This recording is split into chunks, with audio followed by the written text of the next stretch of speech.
Yes. They were impressive yesterday, but they didn't play last year. Castlemaine didn't play last year. So if they're to go in, who misses out?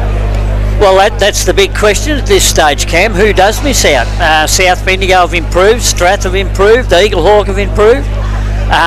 Gisborne, at this stage, I think they'll be an improving side too. So that's 4 of the top 5 that we think have all improved. So it's going to be difficult, but it's going to come down to you've got to bank wins on your home ground, you've got to get wins on away grounds. And Castlemaine, to their credit, this is a game they haven't been able to win in recent years against Golden Square, and they were able to get the points there. So they've got 4 in the bag, and their next big one is a fortnight's time when they play South Bendigo at the camp. They must bank that one too, because in recent years that was the reason last year that they didn't play finals, because South Bendigo got the 4 points against them at the camp after they'd led most of the day. Well, I spoke to someone from there yesterday after the game, and they said that game yesterday was traditionally a game that Castlemaine wouldn't have been able to win. Well, that's what so they were able to still win that game, which is huge for them. So the run into finals is going to be absolutely massive. Wayne Mitrovic, there is another game that was played yesterday I want to talk about. Gisborne winning big winners 26-20, 176 to Kangaroo Flat 7-10, 52. Really disappointed for Kangaroo Flat. I was expecting not to be at the stage where they're winning that game, but I didn't expect that margin to be blowing out that kind of margin, and that's probably a little bit of a disappointing sign for Kangaroo Flat early in the year. Look, from all reports is that they're definitely on the improve, and during their... The scoreboard doesn't suggest that though. They say this every year, we're on the improve, and the scores just do not suggest. Well, from experience, travelling down to Gisborne has got the nickname the Graveyard for a reason. It's when Gisborne are up and going, it's probably the toughest assignment in our competition to go down there and do that. So I'm prepared to give them a week's grace to come back, play a home game in front of their own crowd, and just see how they respond to that. So I'm not fully putting a line through, but look, in all honesty, they're not in a position to play finals football the way the competition is, but they'll be setting goals internally to make sure they have continual improvement and work towards playing finals in the near future. So I'm not going to get too excited about losing to Gisborne at Gisborne just yet. We'll wait and see how they respond when they come back on their own deck. Yeah, it's that margin that just kind of worries me a little bit for what they're doing. Looking forward to a good game of footy here at Eaglehawk. Sandhurst are running out on the ground as we speak. Mick Delaney's down at ground level. Mick, the ground looks absolutely pristine. What's the conditions doing down there? Oh, it's beautiful, mate. If it was cricket season, you're winning the toss and you're batting every time of the day. Is it a bit hard through the centre there? It is. I'm just walking through the wing at the moment, and it is quite firm underfoot, but it's an absolute ripper day. Wind is definitely favouring the Simpsons end, though. So yeah, I'm probably calling a 2 to 3 goal wind at the moment. So you reckon there's a 2 to 3 goal wind down to the Simpsons road end? So we'll cross back to you shortly for the toss of the coin. You'd expect the forward to be kicking. Whoever wins that toss, will be going to that end. Yeah, 100%. Yeah, you just don't know here when the wind's going to die down, and there's nothing like goals on the board early just to get your team off to a flyer in round 1. Mick Delaney down at ground level will be joining us down there. We'll cross back to him very shortly for the toss of the coin. Eaglehawk running out onto the field as well as we welcome up here Johnny Hunter. Good afternoon to you, Johnny. Back on deck again for another game, and it's just shaping up to be a beauty. The crowd is absolutely massive here. No room in the grandstand, no car parks around the ground. And a perfect day for footy. 2 days in a row, and by the way, happy Easter everybody. Thanks Metro for the Easter eggs up here in the commentary position, really appreciate it. Yeah, no worries, just spreading the Easter cheer. Yes, and Cam, in answer your question, boy oh boy, country footy, particularly Bendigo footy this season. We were treated to a ripper game last week, and today promises to be... not so much last week, yesterday. Yes, not so much last week, but of course today, the rematch between, well, they are traditional rivals, and do you think, and Metro's a Sandhurst boy, but do you think that they'll come out breathing fire after getting beaten in the grand final? Or if you're a coach, would you play on that Metro or not? No, probably not. A bit like what Matho said earlier. I think Bryce and Ferg would be the same, as in it's a new year, new season. You've brought in some personnel, you've lost some, but traditionally the style of football they'll play won't differ too much. It's just how those new players come in and how they can play towards your goals and what you want to achieve. So I know for Sandhurst today, so we look at their younger guys, we've got three making their debut. young Jackson Howard down back. He played half 5 minutes of his debut last season and done a hammy and hasn't been back since, so pretty much debuting today. You got young Jonty Davies has come from the district leagues into the big time Bendigo footy, so it's great seeing a young guy come in and do that. And we've got Hamish McNamara as well, who's on the there's like a supplementary list for Coburg of 5 players, so he said he's got his work cut out. I was talking to him earlier to get a game at that level, but it's going to put him in great condition training at that level and then coming back here as he's got family connections. So I know how you used to play the game. Dayton Ureta as the new generation. You got clocked in the grand final. Would that be playing on his mind as a new generation player? And if you were his coach, would you bring it up with him, or would you just let it slide? I know what you're pointing towards there. You're saying if I ran out there, I'll be looking for a square up straight away. Well, that's the point. But they're different. I don't think he was suggesting that at all, but if you want to run with that. Yeah, that's the way I used to play the game. They're young. Footy's changed a bit. They're footy focused. He's actually laid in for Sandhurst today, so the VFL had an Essendon senior listed player come back in, and Dayton got the squeeze, so he's a laid in, which is fantastic for him and fantastic for Sandhurst. I'm sure he'll want to do well, given the way what happened last year, but as far as the incident goes, I don't think he'll give it much thought. I watched him in some practice games this year, and I swear he's going to take mark of the year at some stage this year. He got that much airtime for a light, not overly tall fella, and on all reports their last game down in Ballarat he was electric and best on by a mile, so he'll be one to watch. So you're tipping Sandhurst in today's game? I'm not sure. I feel like I read the paper and 9 out of 10 went for Eaglehawk, so to get some balance and excitement or interest back 9 out of 10 went for Sandhurst in the grand final last year. That's right, that didn't work. So all right, so I'll stick with the Dragons today.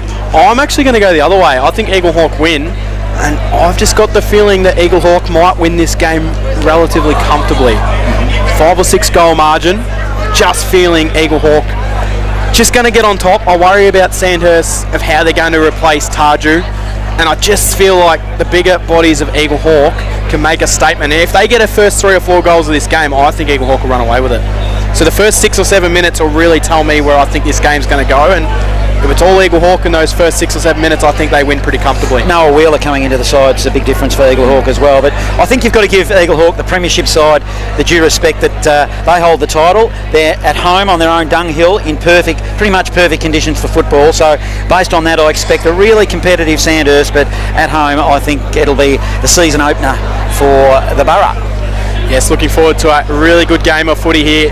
Massive crowd. It's standing room only, Johnny. So the Borough, they probably come in as favourites, as you imagine. They add Wheeler. They also add a couple of other players into the side, like Lewin Davis. I'm excited to see what he does, but I also like that they've been able to give games to James Coatesmore and Deacon Marsh as well. Yep, I absolutely agree with you, Cam. I love coming out to Eaglehawk as well because it's got that. I mean, we're country clubs all over Bendigo, but it's the outer suburbs, if you like. And I'm come from Castlemaine, obviously, so I really love that feel about it. Traditional club, Sandhurst, one of the most professional clubs to deal with. How good is it to be set up in the grandstand here? Oh yeah, absolutely, it's fun. It's really good. And at ground level, we've got Mick Delaney. He's going to get us for the tosses. Both skippers are coming to the middle there. Mick, who do you think is going to win this game? Eaglehawk at home are always hard, but we've seen a couple of games through round one that they've been tight and only really decided in the last couple of minutes of each game. So down to the wire, Eaglehawk 5 points. Billy Evans and Cooper Smith, the two captains coming together out there for the toss. Billy Evans, terrific year last year. Expecting more of the same from him today in the inside mid kind of position. Yeah, 100%. That's exactly where you'll see him.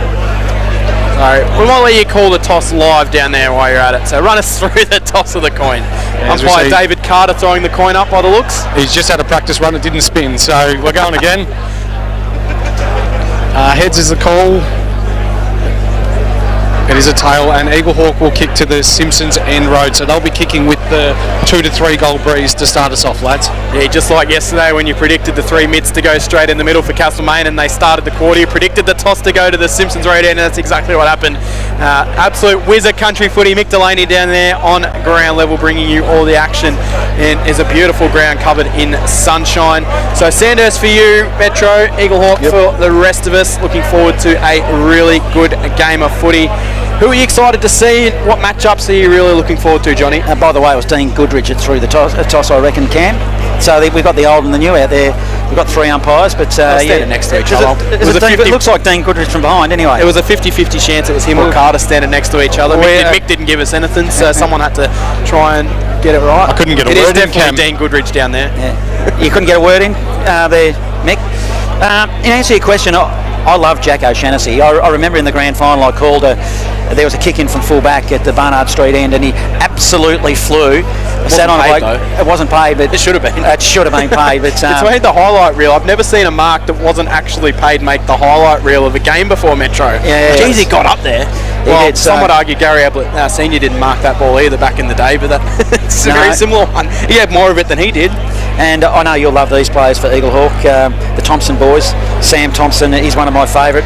Also, young, there's Jack and Ben that do play for Eaglehawk, so really looking forward to watching them get amongst it. Yeah, well, they're the if you wanted to paint a picture of what Eaglehawk is about as a suburb and a club, and those two are front and centre, aren't they? They bring that. I played senior footy against his father back in the day, Mitro, and I'll tell you what, the apple doesn't fall far from the tree with that family. No, he was a hard-working player for sure.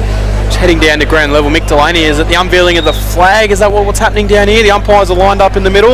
Yeah, that's exactly what's going to happen. Eaglehawk's premiership flag from last year, 2025, will be unfurled in front of the local fans here at Canterbury Park. Massive crowd. The Eaglehawk guys are gathered in front of it. Sandhurst still warming up down at the Fake Bird end of the ground, which is the Eaglehawk town end. Now, you talk about individual matchups. We talk about team style and matchups. There's been a bit of commentary around the buzzword in footy today, system, right? That they all use. So they're even saying, who will win this game? Sandhurst for a second there, Metro, just so we get the applause as Eaglehawk unveil their premiership flag as a round of applause goes around the ground. Just a quick one there, lads. Sandhurst choosing not to come across and clap the flag. I'm not sure whether they're aware that they're going to unfurl the flag or not, but may just add a little bit of a spice early on in this game. I was thinking that, but I wasn't 100% sure if that was what was actually happening. But it is interesting. Traditionally, the opposition would come across and honour that, would they not?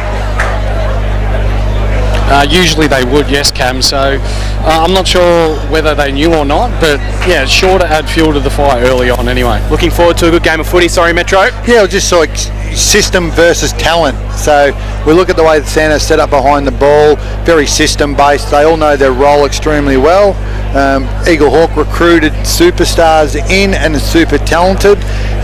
Is a team with a great system, can it beat a team of super talented players? Well, we're about to find out. On your Easter Saturday, let's get things underway. It's Eaglehawk versus Sandhurst in the opening round of 2026 local footy, the place we want to be, fresh live to bring you all the action, the opening bants. Here's Cam Power. Looking forward to this one. The grand final replay. Eaglehawk have just unveiled their flag. Sandhurst out of position on the ground while that was happening, so they're setting a statement and a tone early in this one. It's definitely umpire David Carter in the middle of the ground will throw the ball up. Lockie Hood goes across to Joel Mullen. Joel Mullen was such an important player in the grand final for Eaglehawk last year. Also Cooper Smith in the middle as well for the Dragons. The new ruckman in Callum Heath to do battle. Looking forward to this one. The grand final replay, Sandhurst and Eaglehawk, and it is underway. The first struck down was one down by Heath. It's stolen away by Lockie Hood. He sends it up towards centre half forward.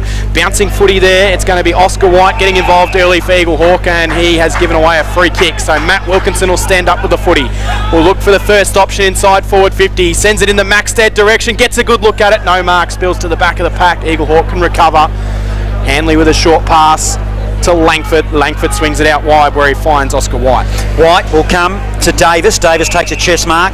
He's on left half back, broadcast side, a couple of metres in from the boundary line. It's an awkward looking ball. It finds its target through Hoare. Hoare goes shallow inside forward 50. It's at the ankles. Picking up will be Mills. Mills, he's got support. They'll share it around. Hood on the end of a handball. He'll spread it wide to the outer side wing. And he hits up Oliver Morris. Morris now defensive side of centre wing. Scoreboard side, short pass 20 metres forward. He finds this skipper in Smith. Smith goes further afield, short, and then they're looking to build on the outer side. Stag with the footy. Dragons. It's a little ball and it's ineffective and it's intercepted by the Borough. Eaglehawk have the ball. They'll swing it back to the top of the goal square. It's a dangerous kick which puts them under all sorts of pressure. But they're able to swing it out to Jonty Neves. Jonty Neves plays on. They come down the grandstand side wing to Oscar White. Chipping ball forward finds Lewin Davis. He's been busy early as Davis. Accelerates away from Morris. Sends a nice looking ball. It was weighted to perfection. It was knocked away at the last second though by Harrison Free. Going up against O'Shannessy. The two number 9s go at it. Bouncing ball inside forward 50. Goes out of bounds. Left hand forward pocket. The Simpsons Road end of the ground. Eaglehawk and Sandhurst on your Easter Saturday. In fact, it's actually a free kick. What was the free kick for down there at ground level, Michael Delaney? Out on the full, off an Eaglehawk boot. Okay, so a short pass. It's marked. Keating? By Keating, yes. See what Keating does in his defensive zone. Sits the ball up. Urata's at the back of the pack. Maxted jumped as well. Stag tried to get involved and then they all dive in on top of the footy. At the bottom of it was Urata. We're on left half forward. Ball's tapped to the wing. Stag with his hands on the footy to Urata. Now we're at the wing. And Eaglehawk kicking to the Simpsons Road end. Both teams looking to use the width of the ground at the moment, coming out of defence. Throw in right in front of us. Grandstand side, massive crowd in attendance. The two ruckmen go at it. Heath won the tap down, but it was stolen away by Hood. Gave it off to Connick, bouncing ball down the line. Picked up by Wilkinson, who's able to shrug off the tackle. Gets away as Wilkinson sends the ball inside forward 50 to a low diving Ollie Morris. Couldn't take it. Ureta picks it up. Handball sits up for Maxted. Maxted snaps on the right. Goalwoods through for a minor score. The first score of the game. One behind Dragons. No score Eaglehawk. 3 minutes into this one. Opening quarter score sponsor Bendigo City Framers Picture Art Plus. So, no goal on the board yet. 3 minutes into this opening term in this rematch of the grand final from last year. The restart for Eaglehawk. It's a long kick to the outer side. They'll set themselves front and centre. It's a good mark by Jonty Neves. Sweeping handball inboard. Umpire Goodrich probably gets in the way on that occasion. Might be dropping the footy in the middle. It is. Good strong tackle. It was by Stag. Did well for the Dragons. Stag now will cross it laterally to Connick. Connick to the broadcast side. Broadcast wing. Connick short pass. Finds Urata. Showed a little bit of courage. He's got Hood running sideways. Doesn't give it to him now. Looks inboard. He'll be looking for Maxted. That kick was half effective, if you like, if that's possible. He looked for Tom Campbell. He spilled. Now it'll be Eaglehawk that'll rebound off half back. They will. It'll come down to a good contest on the wing here. High free kick going the way of Eaglehawk. So it goes against Lockie Watson, the big ruckman. He goes back behind the footy. Eaglehawk will send it down the line. The kick will come from Jack O'Shannessy, traditionally wearing the long sleeves and the short sleeves today. Good chance for Eaglehawk. Short pass inside forward 50. Lewin Davis. It gets to the back of the pack. It's a quick little hack off the ground for Eaglehawk by Jack Thompson, and it's a minor score. So we level things up at one behind a piece here at famous Canterbury Park. Keating will bring it in for the Dragons for another restart. This time we're at the Simpsons Road end. So it's flicking from end to end, but just minor scores at the moment. Connick with the footy receives a mark. He'll go laterally to the outer side wing. It's an effective kick, finds Keating. Keating's still deep in his defensive zone. 10 metres in from the boundary line. Umpire Carter says play on. You've held it for too long. You only get 10 seconds nowadays. He kicks it up to the wing. Urata. Good strong mark come from behind. He's getting his hands on the footy early. He turns and goes. It's a 40-metre ball. He hits up Fergus Green. Green, he turns and goes. Kicks it into a dangerous position. Kobe Maxted running onto the footy. The delivery was perfect. The mark, he just took it pretty easy and he'll line him up pretty much directly in front. Yeah, that was great. Bit of a different style. Sandhurst seemed a bit more controlled with the footy. They're happy to take that 20-30 metre kick short and sideways and built nicely there. And that was a bit of a Pagan's paddock with all the Sandhurst players running back towards goal. Kobe Maxted, known goal kicker for the Dragons, kicking to the fake bird end, the town end here at Eaglehawk. He just laconically comes in and kicks it straight over the umpire's hat for the first of the afternoon. That's 1-1-7 for the Dragons. One behind for Eaglehawk. Score sponsor Don Smallgoods. Don is good. Local footy, the place we want to be. It's Fresh Live. Well, we spoke about Dayton in the pre-match there and what the response might be, and he's probably been the most prolific player on the ground at the moment. He's probably had 5 or 6 touches early and used them well. And he actually back into a pack there early and took a mark, showed some courage, so he's ready to play. Looking good is Dayton Ureta. It's been a good game of footy in the opening 6 minutes, real end-to-end stuff here. Ball up in the middle. Sandhurst were able to glove it out of the ruck, but they couldn't work it forward. Bouncing around at the bottom of the pack, we'll have a repeat ball up. Good battle going on here. Lockie Watson, the ruckman for Sandhurst, certainly got the size about him there, Wayne Mitrovic, but he didn't win that tip down. It was Heath that's able to knock it further forward. Dragons can emerge with a footy. Going out wide will be the captain in Cooper Smith, inside forward 50, short pass doesn't quite find its way to Stagg. Eaglehawk will take it over the boundary line. Notice that ball up on the cricket pitch there. I was out there. It's very, very hard. They don't want to be going down too often there. Free kick for Eaglehawk, so not exactly sure what it was for. Might have called insufficient intent, maybe. He might have. Sam Thompson receives a mark. He was under pressure but took it quite cleanly. Then he'll spread it further to the outer side wing. Finds his brother. This is Ben Thompson. Ben Thompson now, he goes to half forward down the line. His target is the big ruckman in Heath. Juggling ball. Son of Nick Heath. Bit of a legend here in Eaglehawk and from Tigerland from years ago. He goes inside forward 50. But Fergus Green is down there for the Dragons intercepting, so doing a bit of work. He goes backwards in orders to go forward, and he finds right, and right of the Dragons has the footy deep in the back pocket. Not something you traditionally see. Fergus playing behind the balls. He now emerges up the ground a little bit. Dragons will have it in defence. They'll chip it back out wide to right. Right will come short again. Now they're away. Cooper Smith by the far side wing. Down the line it goes. No mark taken. Carries to the back. Wilkinson tracks after it for the Dragons. Just got rid of the Mullen tackle. Missed his handball though. Dragons backwards. Eaglehawk through Ben Thompson to Heath. Heath goes inboard. Ureta picked up the footy, but he was tackled upon straight away. Lockie Wright's in there for the Dragons. And we'll have a ball up centre wing position. Outer side here at famous Canterbury Park. Massive crowd in attendance. Dragons leading it by 1 goal. Dead heat in the ruck. Spills to the bottom of the pack. Handball out of there, finds Ureta, who shrugs off 1 tackle, gets his kick. Up towards centre half forward it goes. There's a lot of players around this footy. It spills the way of the Dragons. They'll toe poke it forward. Lockie Hood goes in. He's tackled straight away. Umpire Goodrich crosses his arms and says, I'll have it on the top of Fitty. The Dragons by 1 straight kick. It's 1-1-7, playing 1 behind. We've gone 9 minutes in this opening term. Local footy, the place we want to be. It's fresh live. It's in the forward zone now for the Dragons. It's bobbing around a bit like a pinball machine, and eventually we'll have another stoppage, and umpire Goodrich will ball it up just marginally outside of 50, directly in front of goal, kicking to the city end. Sandhurst, it's in their forward zone. Up they'll go in the ruck. Heath probably won it there for the 2 Blues, but a free kick at the bottom of the plaque. It's too high. It'll go to Ben Thompson. Thompson will spread it wide. It's effective kick. Both sides looking to spread it from one side to the other when they get possession of the footy. On this occasion the same. Sam Thompson's in trouble here. It was too severe for him. Running onto it nicely was Austin, and he had the goals open, and I reckon he's kicked it out of bounds on the full. Just marginally, by the slightest of margins for a behind, and probably panicked the young man, I reckon. So that goes to 1-2-8, playing 1 behind. 9 minutes gone first quarter, and just should have settled with Mitro. Yeah, look, the switch kick, it's a 50-metre switch kick. It hangs in the air and it gave him a chance. Sanders probably could have done a little bit better with that, but I don't mind the intent from Eaglehawk to spread the ball across and open it up. It'll be jacked on it that brings the ball back into play. Short pass into the back pocket.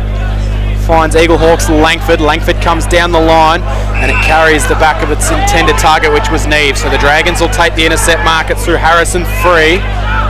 He looks up to Free. He'll go short to Lockie Hood. He takes the mark. About 90 out from goal. Thought about handballing off to Connick. Decided against it.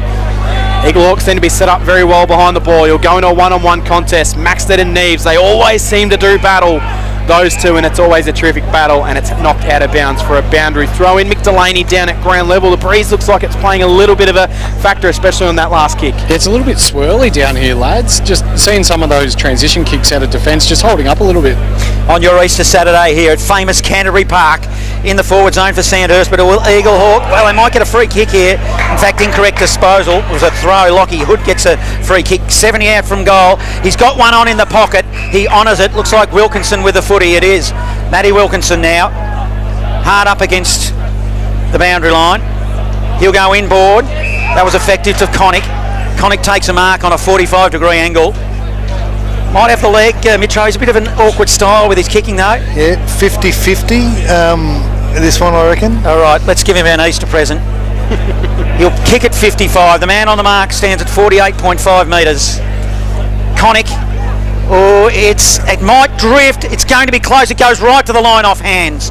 Minor score. So that'll take it to a 6-point margin. One behind playing 139 rather. So one behind playing 139. 11 gone first term.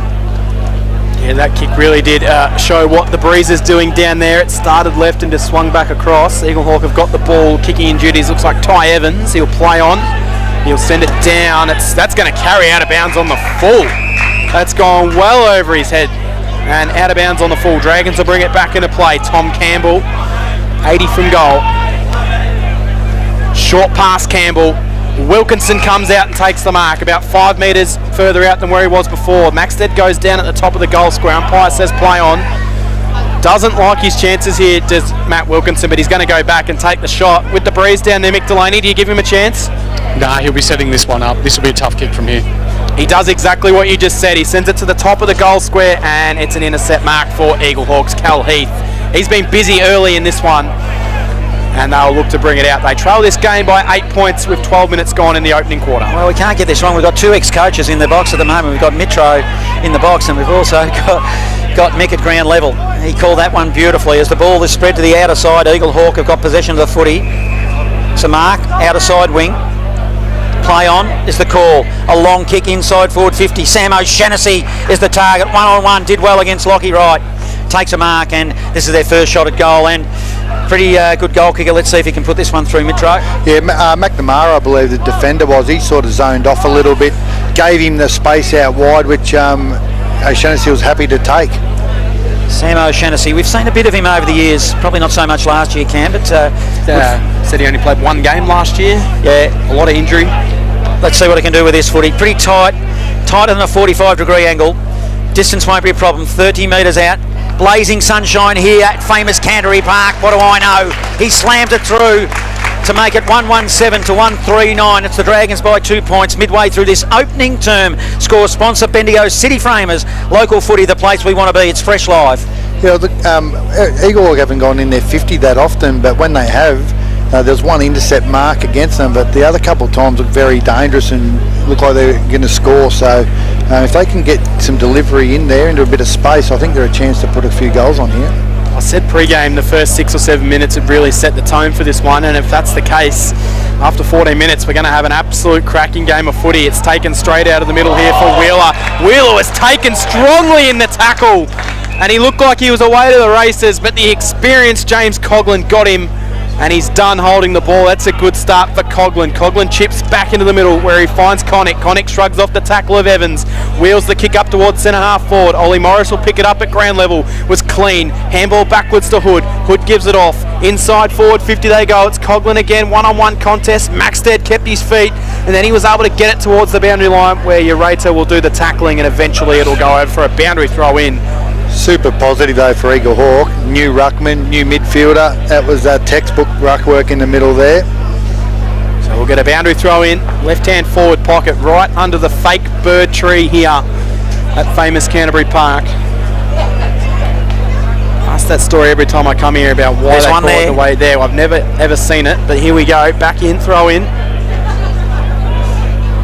Lockie Hood emerges with the footy. Was unable to find a way through. Now the Borough can come out. They'll swing it out towards O'Brien. O'Brien has to hit the contest hard, and he does just that. And he was met by some strong tackling. Good footy all around. And he knew contact was coming, and he wore it and forced the ball up right on the forward 50 for the Sandhurst Dragons. If you go and climb up that tree, Cam, it'll be like the magic faraway tree, but you'll find a fake bird right at the top. There's the ball up now on right half forward. Sandhurst in attack. We've got a whistle on play. It'll be a Sandhurst free to get kick. into the grandstand here. Stagg. Nick Stagg with the footy, the veteran campaigner. He'll put it to space, running onto it, Ureta. Nice bit of play, get out the training cones, and he'll line them up 45 out pretty much directly in front. That was a nice bit of work to space, Mitro. That was beautiful. Beautiful, just lead to space, kick ideal. Backman couldn't do much about that. Just an interesting bit of byplay in the back for the people at home. Lockie Wright was freed up as the loose. Eaglehawk sent forward to him and rather man him up to free up a different player. Dayton Urata had a chance and muffed it. So He's put it through for a minor score, 10 playing 7, a 3-point margin, midway first term. So there, Eaglehawk identifying Lockie Wright as a dangerous free down back. You always worry when you go with that word, Johnny. Which one? Where are you going to go with that one? Which word? Eaglehawk will bring the ball back into play. They'll send it down the grandstand side wing. Heath, it went through his hands, but he was being held, so he'll receive a free kick. Good battle between him and Wilson Butler there. Worked it up forward, have the Borough. It's in the hands of Oscar White, returning player to Eaglehawk. Short pass good. Evans gets it. This is Billy. He'll wheel around inside forward 50. Low, shallow ball. Didn't really give O'Shannessy a good look at it, and it's knocked away by the Sandhurst Dragons left-hand forward pocket. The Simpsons Road end. Mick Delaney down at ground level. Yeah, this is the dead pocket, I reckon, lads. Eaglehawk would want to be attacking from the other side to give him maximum opportunity. Knocked down, trying to find a way through for Eaglehawk there was Nick Hall. Eventually it spills out the way of the Dragons. They'll work the handball out to Jimmy Coughlin. Coughlin handballs over the top. Now they're away through the middle of the ground. They'll send it all inside forward 50. It's going to go to a one-on-one contest. Urata will click it. He steps, steadies, finds the pass he wants. That is brilliant, but the mark was dropped by, I think it might be Austin down there, but he has time to recover. Run in and slam the goal through for the Dragons second. 2-4-16, playing 1-1-7. The Dragons have now got their lead out to 9 points. Score sponsor, Parsons Towings in Castlemaine. Local footy, the place we want to be. It's Fresh Live.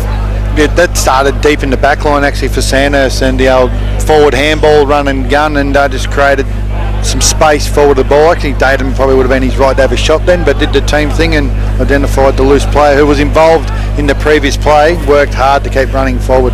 Back in the middle, umpire Carter will throw it up. Sandhurst appear on their game here early on this beautiful Easter Saturday afternoon. The ball spills forward of centre for Eaglehawk, and we'll have a secondary stoppage and a little bit going on in the middle. Might have been a bit overzealous there by Hood. Doesn't seem that wrapped with what Wheeler's been doing, but we'll get back to throwing the footy up. Now it's a hurried kick out of the pack. Just spills wide. Running onto it now for Eaglehawk will be Bennett. It spills further afield now. We're 50 out from goal for Eaglehawk. They will get a free kick for 1-2 high. Quickly play on, short pass inside forward 50, trying to take a one-hander, wasn't effective. Davis getting involved, ground level. It spills, White is in the area, offering support. Sam Thompson, he ducked his head and buried and tried to make a tunnel in there, and that's no free kick in this day and age. You can't just go and do that, Cam, just burrow in there. Yeah, he definitely had his head over the footy, trying to go hard at it. Dragons will try and work it out of defence here. Good tackling in this game though. Mick down at ground level, the tackling's certainly been a real feature in this game so far. Ben Thompson knocks it down. Dragons will try and emerge with the footy. Handball finds Hood. Hood emerges with it, sends it down the broadcast side wing, which is the grandstand side wing. Urata was clean with the footy. Missed his handball though, under all sorts of pressure. Neves emerges with it for Eaglehawk. Chipping ball into the middle, finds Joel Mullen. Mullen can steady. Lovely looking ball inside forward 50. Good defensive punch by the Dragons at the last second. It spilled out to Davis. Davis handballs over the top, and it will be Jack O'Shannessy that's able to get a bit of an inside out kick at goal. And O'Shannessy kicks the Boroughs second, and we're back to a 3-point margin. 2-1-13. Plays 2-4-16. Score sponsor Don Smallgoods. Is Don is good on local footy, the place we want to be. It's Fresh Live. The Eaglehawks repaid the favour there, haven't they? The turnover on the half-back line. Took the space in the middle of the ground, took the risky kick, and that set up the goal there from that attacking point of the ground. Back in the middle, Cal Heath doing the ruck work for Eaglehawk. Wearing the 21 Guernsey, vacated by a good ruckman from last year, of course. That's their third inside 50 from that side of the ground for 2 goals too, lads. Ball is picked up now. Sandhurst will bring it forward. It's a long kick by Watson, shallow inside forward 50. Contest ground level. Stagg wins it. Handball fumbling to Davis. He's got enough time though to Connick. Oh, I don't know what that kick was. It was an inside out. It's come off, you know. It's a good bit of speed by Morris, who goes around the corner goalward and slots it through. Well, it was an ugly bit of lead up by Connick, but they got there. 3-4-22. Now Sandhurst, they lead 2-1-13 score. Sponsor Jason Westcott Builder. Local footy, the place we want to be. It's Fresh Live. Well, any of the kids here at the ground are watching. If you're a small forward, come and watch Ollie Morris there, just working to the fall of the ball, following it in, not giving up, and took some class finish from the pocket on the run to finish it off. But yeah, great front and centre work. It was a tough pocket to kind of finish from down there in the right-hand forward pocket at the fake bird end of the ground. Ball up in the middle. Flying early for Eaglehawk. It knocks down. Trying to get possession of it. He'll be Wheeler. Unable to find a way through. Thought he was being held. Emerged with the footy. Will handball out to his teammate in Davis. Two returning players to Eaglehawk. Sandhurst will be able to just paddle one back into the middle. Ureta went after it. Lost it. Little handball from O'Shannessy was busy. It spills backwards to Ben Thompson. Ben Thompson gets an old 1-2. Just fumbled, but he has time to recover. Then he couldn't shrug off the tackle of Connick. He dropped the ball. Umpire says play on. There's been a free kick call. Might have been, you're right in front of it down there, Mick Delaney. What was the call? Yeah, the Eaglehawk players just retaliated a little high there. Free kick Sandhurst. Mick Delaney down at ground level, right where this ball is. It's Ben Thompson, the offender. Nick Stagg will send the high ball inside forward 50. Wilkinson comes out, couldn't take it. It landed onto the chest of the captain of Eaglehawk, Smith. Gave it to Ureta. Ureta's short pass was good, and it came to Austin. Austin chipped it even further forward, and Matt Wilkinson's been dangerous in this quarter, and he'll mark and line him up 25 out. Slight angle to the right of goals at the fake bird end of the ground. I'm liking what Matt Wilkinson's doing so far, Wayne Mitrovic. Yeah, well, that come from another front and centre. Yeah, the basic sort of stuff. Cooper Smith just there. The ball just popped straight to the front of the contest. They took his smarts and decision making from that point, but you give a man a rap and he puts through a kick like that, so he misses to the right hand side. Looked like he might have just not kicked through that one a little bit there. Yeah, well, I've noticed that's about 3 times Sandhurst have come from wide in the pocket. They're actually looking to centre the ball into that dangerous part of the corridor. I'd written that in the book, actually. I went a little bit early, so there you go. Now, see what Eaglehawk can do. The restart from fullback. It's a long kick. They'll set themselves. Big punch from behind by Watson of Sandhurst. It's spilled, though, to Eaglehawk through White. White now go to half forward. A good strong mark, Sam O'Shannessy. 51 metres from home. He's looking to get it on quickly. He goes now. Up they go. It might have been a push. And it's not going to be. It's a good mark by Wheeler, who was at the back of the pack. They're all asking for it, but you don't stop until the umpire says it's yours, do you, Mitro? No, that's right. The kick favoured the bloke at the back there. Was Wheeler, good. Had enough depth on it. Noah Wheeler. See what he can do with this footy. He shouldn't miss. He's only 15 metres out. Not much of an angle to speak of. To the Simpsons Road end on the left foot. They like it behind the goals. He likes it, and we all like it. It's a goal to Eaglehawk to tighten it up a little bit. 3-1-19, playing 3-5-23. The Dragons lead. We're almost at quarter time in this opening term. Score sponsor Bendigo City Frame as local footy. The place we want to be. It's Fresh Live.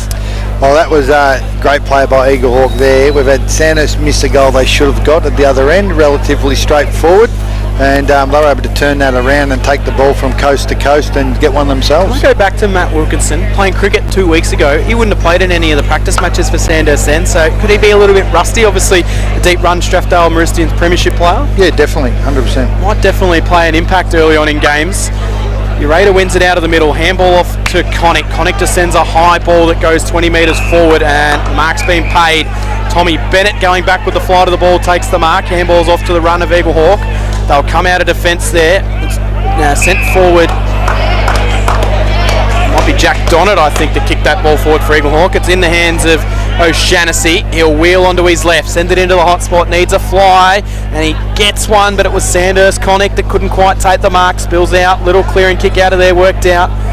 Hall's in there for the Borough. He's tackled straight away by Connick, and umpire Carter's hot on him, and he says, holding the ball, you dived on it and dragged it back in. Free kick, Connick, defence for the Dragons. Connick goes to Mills, short pass. Might be a 50, and it is. Bit overzealous, Sammy Thompson. Nowadays you can't make him earn it like that, Metro, can you? Just dump him after the plate. No, 100, double 50, lads. Just getting caught up in the emotion in the moment. What was the double for, Mick, at ground level? Just running in front of the player as he was attempting to take his kick, and Sandhurst had picked the goal out of it. Wowee. Might have been Darcy Mills that ran up forward. While all that was going on, I was actually looking at further afield. There might have been a third 50, so that's a good goal from Sandhurst. It's come from nowhere. 4-5-29. They lead 3-1. 19 score. Sponsor Parsons Towing, Castlemaine. Local footy, the place we want to be. It's Fresh Live.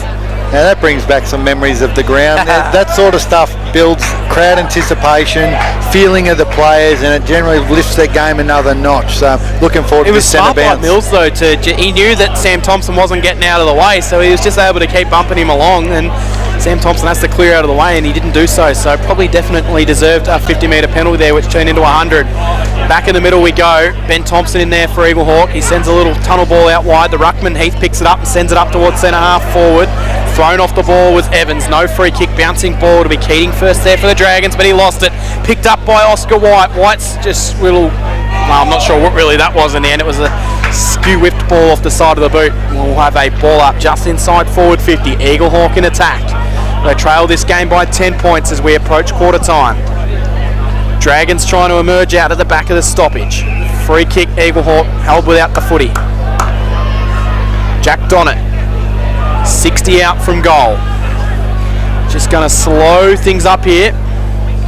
Inside forward 50 he goes, but the kick favours no one but Fergus Green. Haven't seen him too many times this quarter, but when we have, it's been involved in the back line. So Green will send it out wide. Wilkinson's everywhere at the moment. He takes the mark and sends it further forward. Keating for the Dragons has it. Across half back. Just going to slow things up. 27 minutes gone in the opening quarter.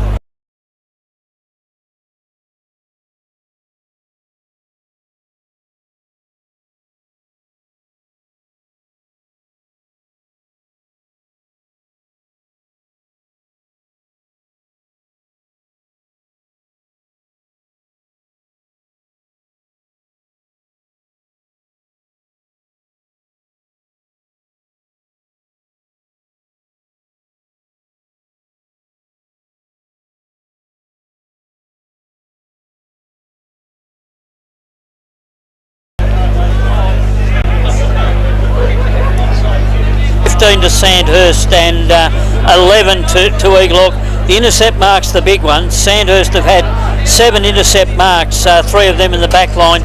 Eaglehawk have only had 2, both of them in the back line. While that was happening, the ball's bouncing around inside forward 50 for a repeat stoppage. Thanks, Norm. Norm Jenkin on stats this afternoon. Myself, Cam Power, John Hunter bring you the action with Wayne Mitrovic and Michael Delaney on special comments. Ball bounces around the Dragons. Stagg comes out to Cooper Smith, who's tackled straight away. Have another ball up. 19 playing at 28. 29 minutes into the opening quarter in favour of the Dragons. Ball hits the bottom of the pack again, and it's a lot of stoppages at the moment, Mick. Yeah, the intensity is really hot here at ground level, lads. The ball is a little bit scrappy, but it'll be interesting to see with fitness levels how this peters out as we finish the quarter. Yeah, it seemed to be a real free-flowing game for the first probably 15 minutes, and then it really went into a scrap for the last probably 5 minutes. Is that how you saw it down there? Absolutely. I wouldn't call it fitness levels yet, but just as both teams get accustomed to each other's game plans, they both started to settle in, and Sandhurst will be stoked with this. I'll see if I can grab Bryce Curnow for a few comments. So that is quarter time. We might come back and grab him after the huddle. 10-point lead to the Dragons. It's 29. In fact, you've got Bryce Curnow down there now. Sorry, Mick. Yeah, I've got Bryce Curnow with me. Bryce, good start to the year. Thanks, mate. It's only a start though, but fair win. So we're happy to be in 10 points up for sure. Yep. Yeah, definitely kicking against a 2 or 3 goal win. Early on, it was pretty intense. You know, bodies flying around everywhere. You're happy with the run and carry out of the back line? Yeah, definitely. Obviously not ideal that we've been scored against, but yeah, every other aspect of our game, I should say, really happy with. Pressure's been elite, so yeah, got to keep it going though, and we know that they'll bounce back, and they're a really proud club, and they've only got to look at the grand final to have a look and see they'll do that again. So a good start. Don't want to hold you up. Best of luck for the rest of the game. Mick Delaney at ground level, thanks to Bryce Curnow. Quarter time here, it is the Sandhurst Dragons 4-5-29, Eaglehawk 3-1-19, local footy, the place we want to be. It's Fresh Live.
You know what's better than a Big Four bank? A bank that's bigger for me.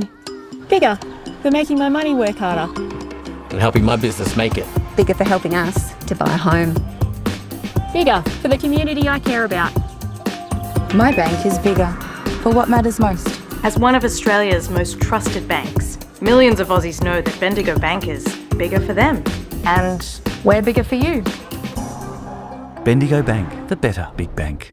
My name is Daniel Bowman. I'm a cladding supplier. The company name is Architectural Cladding Supplies. We manufacture, produce basically any cladding sort of available that can be rolled out of a soft feed colour bond material. We target roofers, cladders, builders, really anyone that wants to sort of get involved with this type of cladding. We try to be a bit of a one-stop type roofing shop. We have all of them and some that the others don't have. We educate people how it's done and we sort of get it out there and make it happen. G'day everyone, I'm the Suburban Footballer and I'm here to tell you to download the Local Footy Hub app. Inside this one-stop app, you will find live scores, fixtures, ladders, leading goal kickers and best players, game replays and highlights, latest news, player and coach interviews, shows, podcasts, and full team and player statistics. Actually, can I stop you just there for a sec? It says for all your team and individual stats. Like, just for argument's sake, if someone at my work got on the app, could they see how many possessions I'd had the week before? Oh, they can. Oh, I reckon, like, do you really need that? Footy's a team sport. Who cares about individual statistics? I reckon the rest of the app is great, can't fault it. But just get rid of that individual statistics bit. I mean, who cares? Download the Local Footy Hub app. Everything you need, all in one app, including individual stats.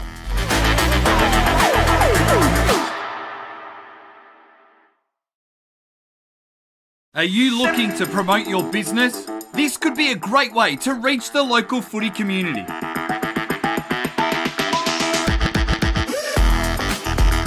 How do we get your name out there? We can provide banner and native advertising in our news feeds and socials, reaching thousands of people every week. We can run video ads before every game replay that gets watched by thousands of people each week. We can run promotional videos like this one about your business during quarter time breaks for all of our live stream games. Contact us now to find out how you can book a trial. And today, well, the league would be happy and the individual clubs would be happy. Sandhurst probably don't traditionally have the biggest following, but they have a massive amount of support out there today. Yeah, they have, and why not? It's a grand final rematch and game of interest, and it's only a 10-point margin, so plenty to play out in this game, Mitro. Yeah, no, looking forward to what response they come here. I feel like Sandhurst did take advantage of their full dominance in that forward 50 there. There's only 3 inside 50s of difference, but I felt like they had more opportunity to actually score and left more on the table. So can Eaglehawk, now kicking into the wind, capitalise on that? Local footy, the place we want to be. It's fresh live. The Sandhurst Dragons 4-5-29, leading Eaglehawk 3-1-19 at famous Canterbury Park for the second quarter. Here's John Hunter. A happy Easter to everyone listening out there, and the Easter Bunny will be coming tomorrow for those of us are good. Let's see who's going to be good out of the centre here. It will be Eaglehawk. It was Evans that gave it to a teammate who spreads it wide now to broadcast side. White getting involved. Also diving in under that. Well, the ball is turned over now. It'll be Sandhurst that win possession. Mills went to Stagg. Stagg now goes to 50 for the Dragons. Tom Campbell's in the area, has been pretty quiet so far. Putting his head over the footy will be Morris for the Dragons. Cute one over the top by Coughlin. He tried to go to voice in Campbell, but it's caused a turnover. Sam Thompson. He goes to Mullen. Mullen, an awkward looking kick. Under pressure here. Good strong tackling Dragons. Umpire Goodrich will not give a free kick and says, give it to me, stoppage, 49 from home. Contest early, left-hand forward pocket, almost in front of the premiership flag, which Eaglehawk unfurled before the start of this game, waving around in the breeze. Down the line, Eaglehawk go, intercept mark for the Dragons will be marked by Lockie Watson. So Watson handballs off to Lockie Wright. Wright will send it inside forward 50. Maxted tried to get to the front, couldn't quite do it against Jonty Neves. Good tackling from Neves. Umpire calls play on. It's in fact, he might have actually called a free kick, and then it's snapped out of there by Lockie Hood. Some appeals for 50 not coming, but it will be a free kick going to Jonty Neves in defence. In fact, we might actually get that 50-metre penalty. Mick Delaney down at ground level. Yeah, I didn't see exactly what happened there, lads. There was a free kick at the fall of the ball, and Sandhurst player went to play on and kick a goal. So I think that's where that's come from. It's a late call on the 50-metre penalty, but it'll be a chance here for Neves. So Neves had to be pinpoint with the kick, and he was. Centre of the ground, mark taken for the Dragons, or for the Borough, I should say. Nick Hoare, short pass. Well, that was a bit poor. Fergus Green read it best. He marks it at his ankles. Quickly plays on, handball over the top to Hood. Hood goes down the line, sets it out in front of Mills. Mills overran the footy a little bit though. Borough will try and handball their way through pressure, unable to do so. We'll have a ball up centre wing position on the scoreboard side of the ground. Beautiful day for footy here at famous Canterbury Park. Dragons leading by 10 points. Opening stages of this second term. See what happens in the ruck work here. Who's going to win the footy? It'll be Hood at ground level, who's getting a fair bit of the footy. He goes with an awkward ball inside forward 50. Langford mops up now for Eaglehawk. He puts his teammate under pressure as well. And a couple of errors there, probably uncharacteristically on half forward. Not much free footy, is there? No. It's like high pressure. Yeah, it is. Handballing to guys under pressure too, I'm noticing, Mitro. So umpire Goodridge, up they'll go in the ruck. Heath probably wins it on that occasion for Eaglehawk. He gives it to Evans. Evans now will come to broadcast side wing. Langford goes underneath the footy. Working hard. Ground level was White. Gives it to Wheeler. Wheeler, awkward kick, good punch. Lockie right into the middle. Wilkinson right, butters it up and receives a handball. He'll go inside forward 50, and Lockie Hood just comes and floats from nowhere. Plays on quickly. He's got a call on and honours it. And Connick was left unattended and will line them up pretty much in front. Mitro. Yeah. Connick just floated down from the wing there into that forward 50 as you do. You come in with the flight of the ball, and Hoodie was good enough to spot him and hit him. Popping up everywhere, Hood. Let's see what Connick can do with this footy. Simpson Road, and he can kick a goal. 5-5-35 now to 3-1-19. 4 minutes gone, opening term. Scores sponsor Jason Westcott Builder. Local footy, the place we want to be. It's Fresh Live. Just wondering when the game was going to open up as they fatigue being around one, but at the moment you're not getting much free footy. Everything's super contested. There is some turnover, so if you can capitalise on it, that might set the difference between the two sides. Good battle this one. Dragons have got a nice little lead early in this one. 4 minutes into the second quarter. Bouncing around in the middle. Eaglehawk will handball it out. They'll emerge with the footy. Back in board they go. Missed target. Stagg picks it up. He was clever. Handball over the top to Smith. Smith gets it to Ollie Morris. Ollie Morris over the top again. They'll run inside forward 50. It was Edwards with the ball inside forward 50. Henry Edwards. It's dancing around. They'll dribble one towards goal. Sandhurst. In fact, it might have actually gone out of bounds before that was the case. Out of bounds on the full, I'm guessing. Yeah, Austin just hit the post. Yeah, thought it might have dribbled first, but Eaglehawk will emerge with a footy. They'll send it out of defence. O'Brien has it. O'Brien plays on. Short pass, good. Good mark taken here by Lewin Davis. 70 out from his defensive goal. Scoreboard side wing. Slows things down. Forces the kick to switch. It's an absolute shocker. Maxted was standing there minding his own business, and all of a sudden the ball ended in his lap, and they're not able to capitalise. He went out wide looking for Keating, and wasn't that a very lucky break to get away with that one? No, wasn't even really anyone in the direction for that kick. No. I think all their loose players were sidewards of the football, so they had no option but to maintain it. Strange decision. Throw in inside forward 50. They got away with it though. Bouncing around at the bottom of the pack. We're not going to get a merge with it. Goodrich crossed his arm, says I'll ball it up. I reckon Kobe might have liked that kick again too. He wasn't much better. 30 out from goal. Doing a lot of attacking here, Sandhurst. Up they'll go in the ruck. Coughlin doing the ruck work for Sandhurst. Hurried kick out of the pack from Eaglehawk, came from Heath. Inside the centre square. Now it moves to half forward. Sandhurst will look to come again through Smith. Ground level, Mick Delaney. Just going back to what you were discussing earlier, the ball movement is okay up to around the 50 for Eaglehawk, but there's no movement in front of that. Sandhurst doing a really good job of protecting the zone. Up they'll go in the ruck, but it'll be Evans that wins it for Eaglehawk. Chain of handballs. It'll end up in the direction of Thompson. He'll pick it up. It's a hurried handball turnover now, spilled ball. Now it's Sandhurst. They'll go through Edwards. Tumbling ball, another turnover. Possession. I don't think they can be fatigued this early in the game as Stagg runs onto a footy that just slewed as well. Too far out from home across half forward. You reckon fatigue's coming into Metro? I'll get to you in a minute. Oh, he's called to play on, and it's a free kick to Eaglehawk. Back to you. Do you reckon it's fatigue? No, I just think the teams know each other really well, so they know what the attacking parts of the opposition are, and they're taking that away. So then I can't kick it where I normally can. What do I do now? Dragons have got it on the scoreboard side wing. They'll wheel it up towards centre half forward. It comes back to where it started. Davis's short pass. Good one-handed juggling mark by Billy Evans in the middle. Handball's back onto the run.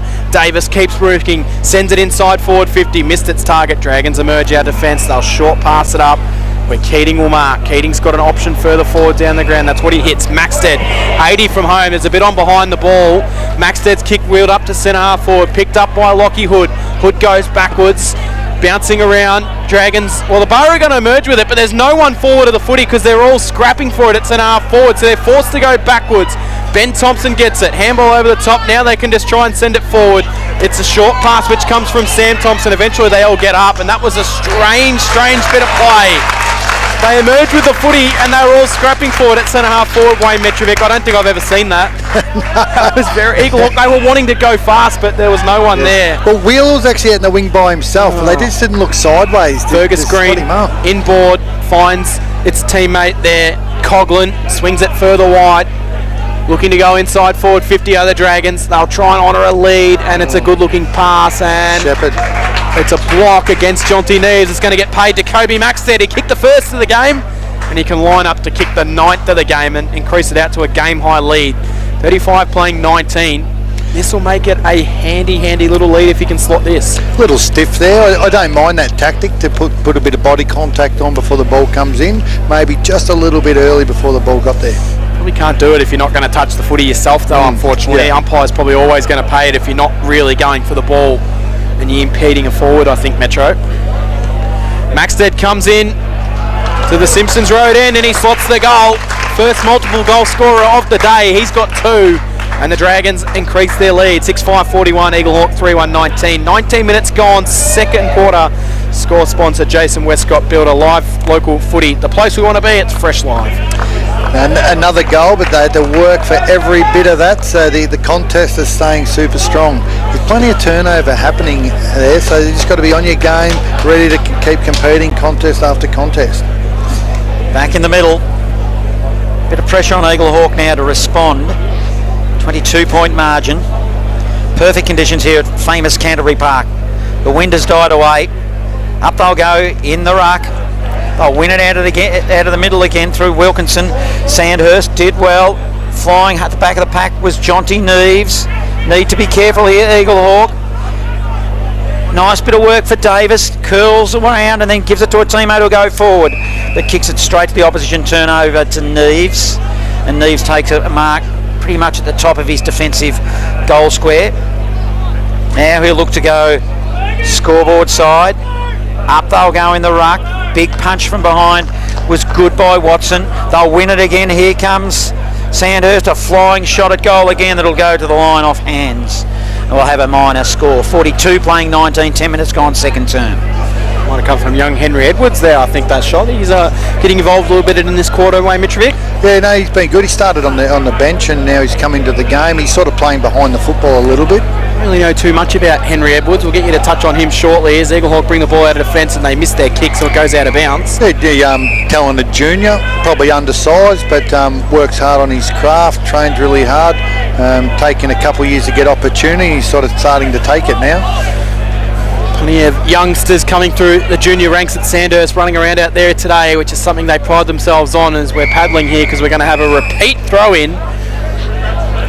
If there's one rule I'd like to change in footy is if you get a boundary throw-in and one Rockman clearly knocks the ball back over the boundary line, it should be a free kick against. Happens far too often for my liking. It's just a pet peeve of mine. Put it in the complaint box, Cam. It's a big complaint box. Tell someone who cares, I reckon, Cam. So merge with the footy. No support from either are used to as it's sent inside forward 50. Coming from a bloke that has never played footy though, mind you, Mitro, eh?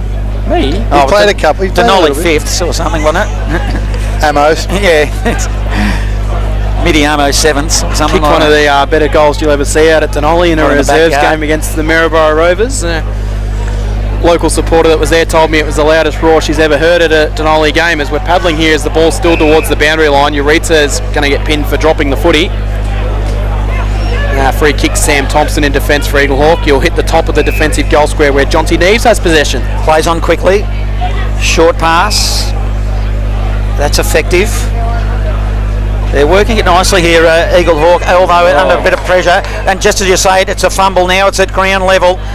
And pack forms on the outer side, and we'll have a throw-up stoppage. Wanted to get the ball moving there, and I'm not sure how he disposed of the ball there. No. But I do like it if they do let it go. Having said that, umpire Goodrich, one of the more experienced umpires in Bendigo footy, if not the most. Hood has almost a fresh area for the Dragons. Hurried kick by Coughlin, top of the square for the Dragons. Campbell is the target, who hasn't had a clean possession as yet that I can recall. Comes off hands, minor score, takes it to 43, playing 19. Neves playing very well down back, holding it together, I think, at the moment. It's always a fantastic battle between him and Kobe Maxted as well when these two play against each other. I know Kobe rates as one of the best defenders in the competition that he plays against, so good battle. Eaglehawk work it out of defence up to the defensive side of 50. Ben Thompson handballs off to the run of Davis. Davis will send it down the scoreboard wing and it'll be punched over the boundary line by Lockie Wright. Good boundary throw in centre wing position. Eaglehawk coming out of defence, looking more attacking there, going through the middle of the ground. So centre wing, scoreboard side, good crowd in attendance. Mick Delaney down at ground level.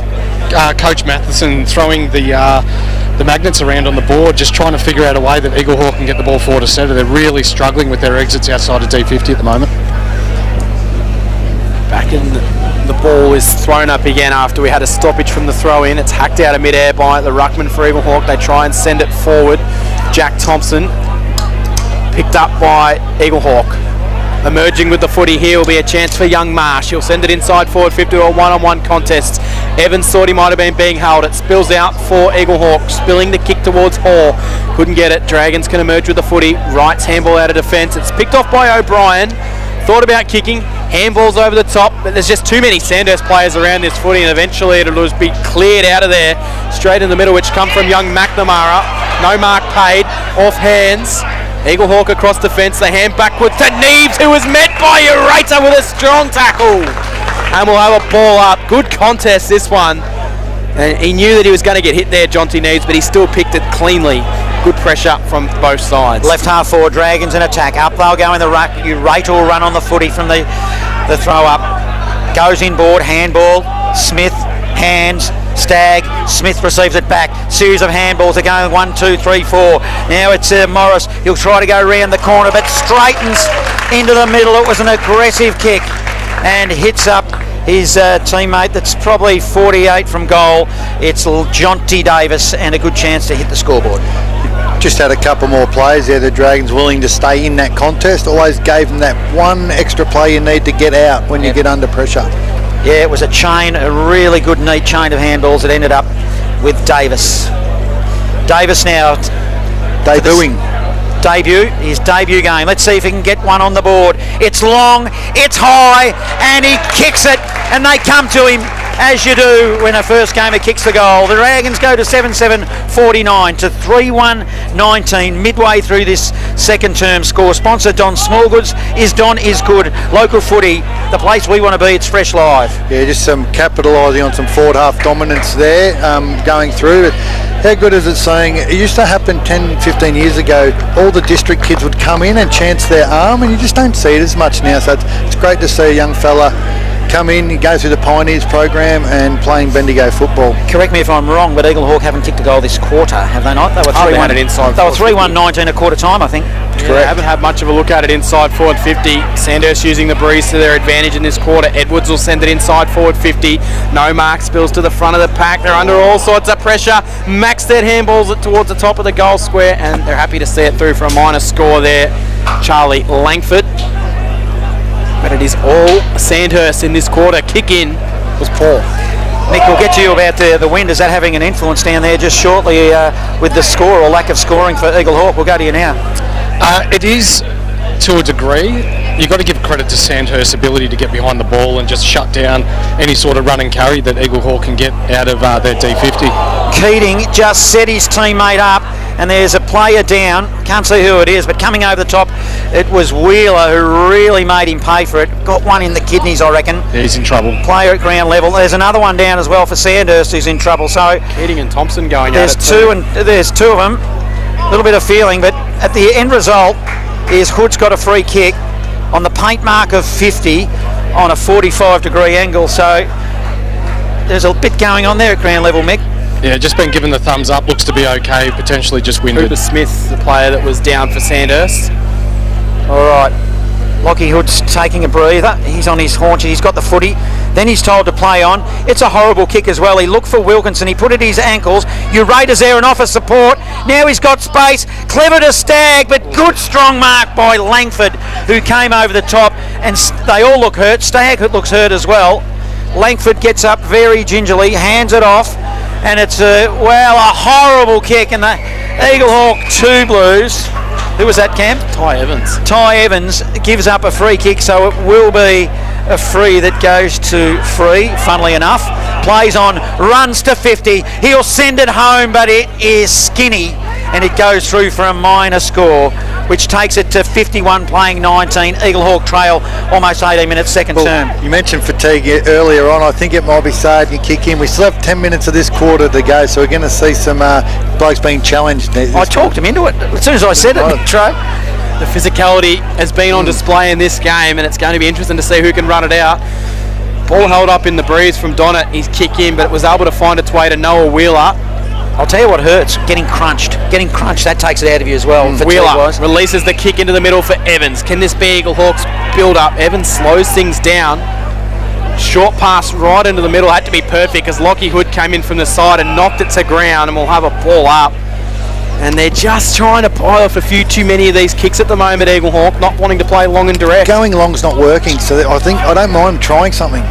That they have. Evans will steal it out of the contest. He'll bang a high ball inside forward 50, or dropping the mark there for the Dragons, but he's able to recover there is young Howard. Swings the handball out wide. Connick, let it bounce. Teammate come through and grabbed it. Fumbling though there, Howard. Ball bounces around at the bottom of the pack, and we'll get a ball up just inside forward 50. Good contest this one though, Johnny. 19 playing 51. Umpire Goodridge will ball the ball up inside forward 50. Not many would pick this really. We said it before the game. Let's see if it continues. Free kick, Ben Thompson. He was blocked off trying to get to the ruck contest. So Ben Thompson, it's one of 3 out there, and they need this, Mitro. If they've ever needed one, they need it now. To the city end, the fake bird end. Now he'll have to kick it pretty much 50. The man on the mark stands at round almost 40. So they're standing on the goal line. It's probably just at his distance, I would say. It's not a good spinning ball. It was skinny but effective. Must have just snuck in for the first one of the term. 4-1-25. It is Eaglehawk. They trail 7-9-51, approaching red time here in the second term. Score sponsor, Jason Westcott Builder, local footy, the place we want to be. It's Fresh Live. Well, that couldn't have come at a better time for Eaglehawk there. Sort of got that out of nothing. They really need to now get this centre clearance and capitalise on that. And if they can back it up here, that's going to give them a bit of momentum and back in the contest.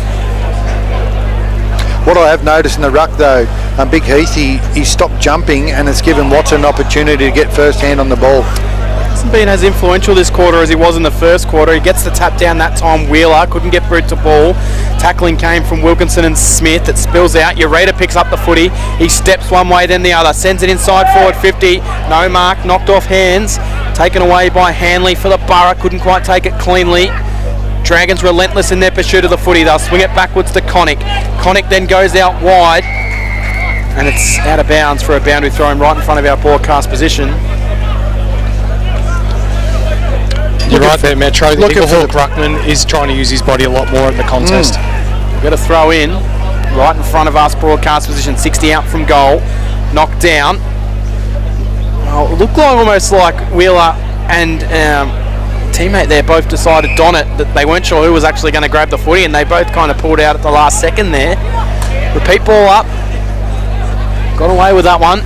Knocked down Heath. Urator tries to find a way through the middle. Donnett's in there for Eaglehawk. as we get another ball up. Norm Jenkin. Yeah, so far in this quarter, inside 50s, Sandhurst have dominated 13-3, and that's been the story of this quarter. It's lived in Sandhurst's end.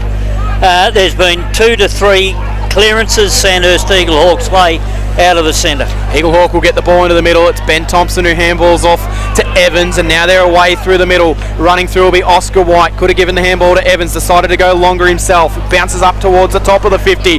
It's picked up by Jack Thompson, sends it to the top of the goal square. O'Shaughnessy couldn't quite mark it, and it's knocked away off hands for a boundary throw in. Free, I believe that was. Yeah, he looks like he's got up a little bit gingerly, holding his shoulder there as well. Keep an eye on that one at ground level, Mick Delaney. Throw in, right hand forward pocket. Dragons can emerge, they'll clear the kick out, and a mark is taken here by Connick, who's got the option further forward. Taken away. Now the Dragons have got it, short pass. Keating. He'll go short to Edwards. Edwards now has it in defence, and they're just happy just to hold possession here at the moment. Short pass to Connick. Connick just takes the mark. The pressure was trying to come there from Oscar White. Down the grandstand side wing he goes. Mark not paid for the big ruckman in the big ruckman there in Watson. Free kick Sandhurst. Free kick Sandhurst. Stagg receives the free. Handballs off to Wilkinson. Wilkinson goes central. Dangerous kick, turnover. Eaglehawk with the intercept mark. Davis. Davis handballs backwards. They'll go backwards to then hit the middle of the ground where they'll find Ty Evans. Evans swings it out wide, and they're just labouring a little bit here, Heath. Kick over his head, couldn't get there, out of bounds, boundary throw in. Probably happy that one rolled over the big fella. He gets a chance to do what he does best now and reset for the ruck contest. Geez, he moves a lot like his father used to. It's like a hurricane's gone through up here, Johnny. What have you done? Yeah, well, that's what happens when I try to tell you not to put your coke near the stuff, Cam. Now you're going to have to lick it off the table. As the umpire throws it in, up they go in the ruck. It was Heath in the front position against Watson for Sandhurst. Oh, good strong tackling inboard by Morris of the Dragons. And Ben Thompson at the bottom of pack as well. So 60 metres from home to the city end. Eaglehawk in attack. It was a good tack by Heath. Taps it to a sea of players. Thompson was getting involved. Coughlin now for the Dragons. Gives it to Mills by hand.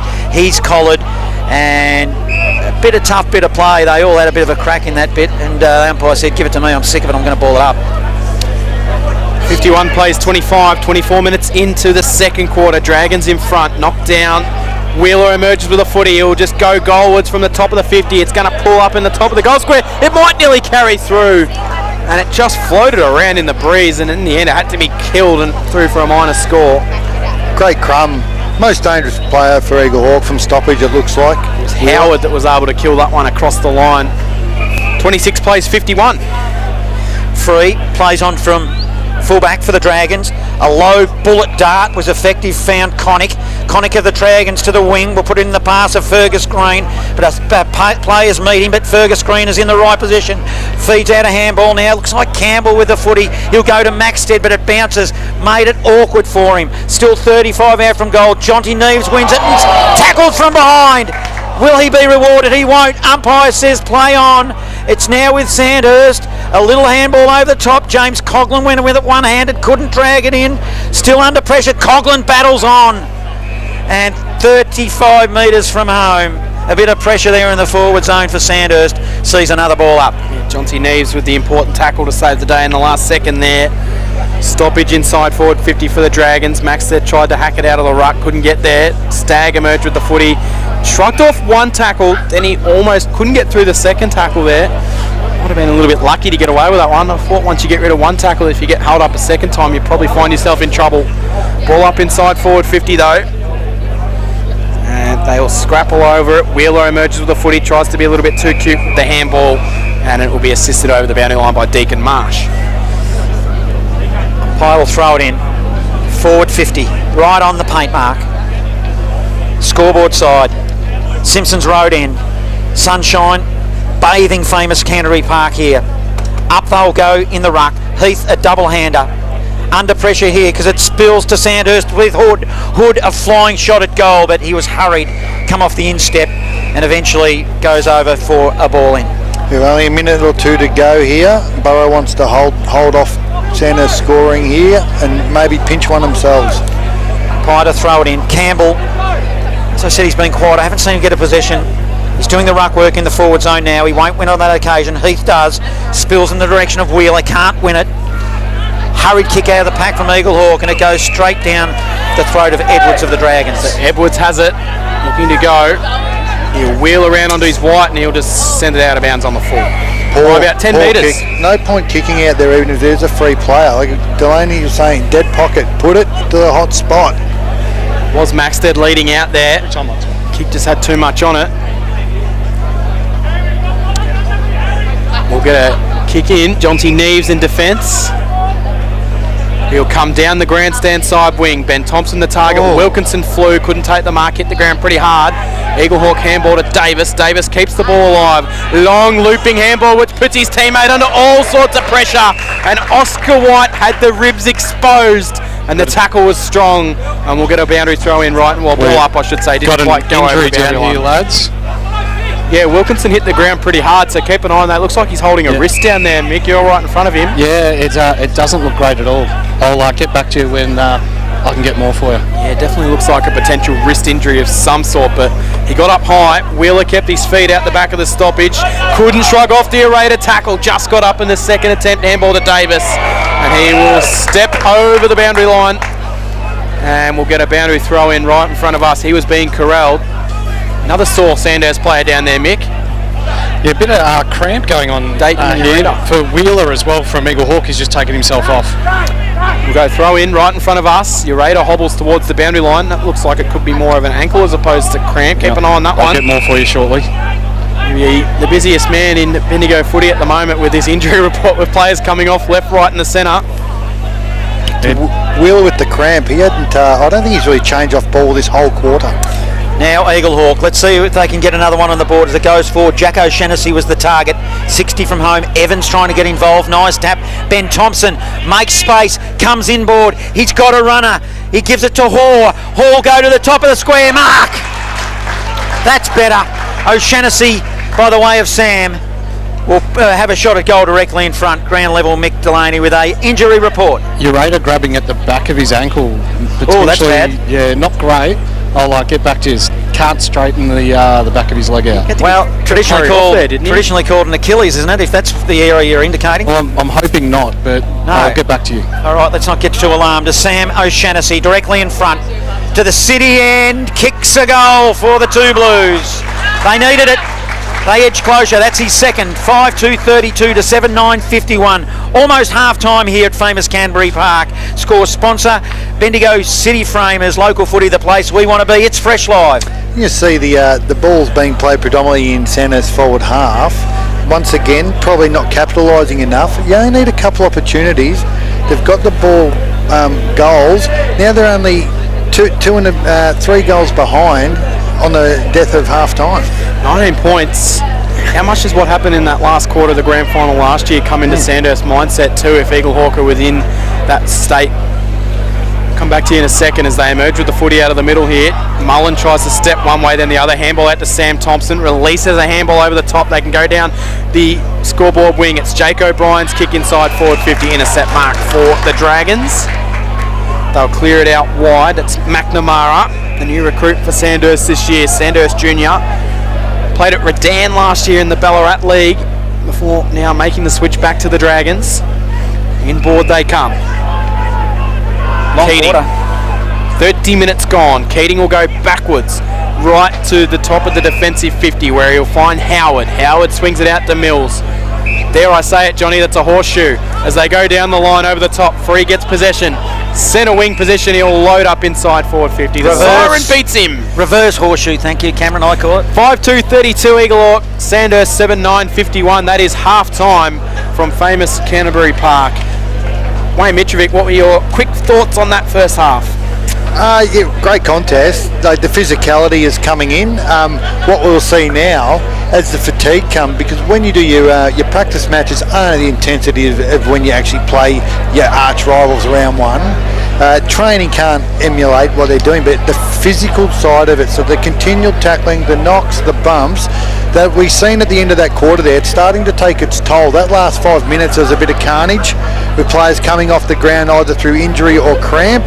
So it's going to be a real battle, a will of the mind, to see who can endure the longest in this second half. Looking forward to it. Looking forward to it indeed. As we saw last year in the grand final, this game is far from over. 5-2-32 Eaglehawk, 7-9-51 Dragons, and that is half time. Local footy, the place we want to be. It's Fresh Live.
You know what's better than a Big Four bank? A bank that's bigger.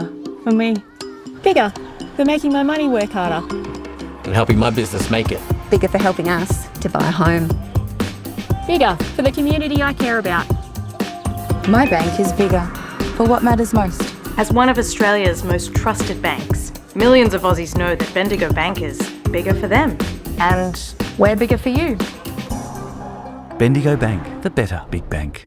My name is Daniel Bowman. I'm a cladding supplier. The company name is Architectural Cladding Supplies. We manufacture, produce basically any cladding sort of available that can be rolled out of a soft feed colorbond material. We target roofers, cladders, builders, really anyone that wants to sort of get involved with this type of cladding. We try to be a bit of a one-stop type roofing shop. We have all of them and some that the others don't have. We educate people how it's done and we sort of get it out there and make it happen. G'day everyone, I'm the Suburban Footballer and I'm here to tell you to download the Local Footy Hub app. Inside this one-stop app, you will find live scores, fixtures, ladders, leading goal kickers and best players, game replays and highlights, latest news, player and coach interviews, shows, podcasts, and full team and player statistics. Actually, can I stop you just there for a sec? It says for all your team and individual stats. Like, just for argument's sake, if someone at my work got on the app, could they see how many possessions I'd had the week before? Oh, they can. Oh, I reckon, like, do you really need that? Footy's a team sport. Who cares about individual statistics? I reckon the rest of the app is great, can't fault it. But just get rid of that individual statistics bit. I mean, who cares? Download the Local Footy Hub app. Everything you need, all in one app, including individual stats.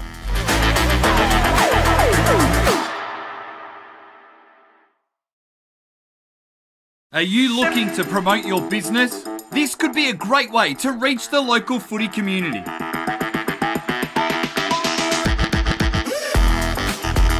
How do we get your name out there?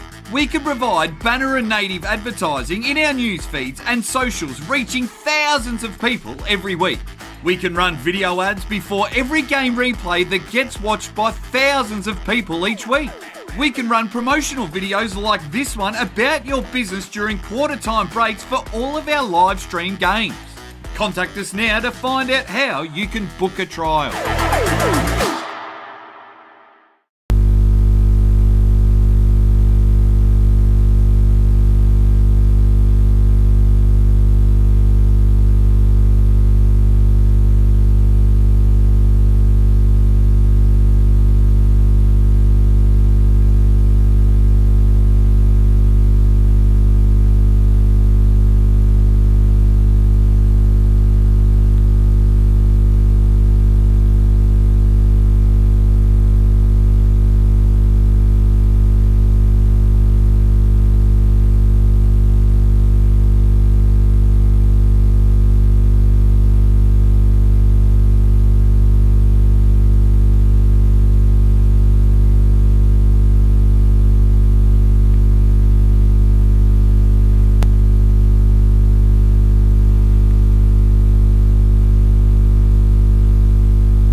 You know what's better than a Big Four bank? A bank that's bigger for me. Bigger for making my money work harder. And helping my business make it. Bigger for helping us to buy a home. Bigger for the community I care about. My bank is bigger for what matters most. As one of Australia's most trusted banks, millions of Aussies know that Bendigo Bank is bigger for them. And we're bigger for you. Bendigo Bank, the better big bank. My name is Daniel Bowman. I'm a cladding supplier. The company name is Architectural Cladding Suppliers. We manufacture, produce basically any cladding sort of available that can be rolled out of a soft feed colour bond material. We target roofers, cladders, builders, really anyone that wants to sort of get involved with this type of cladding. We try to be a bit of a one-stop type roofing shop. We have all of them and some that the others don't have. We educate people how it's done and we sort of get it out there and make it happen.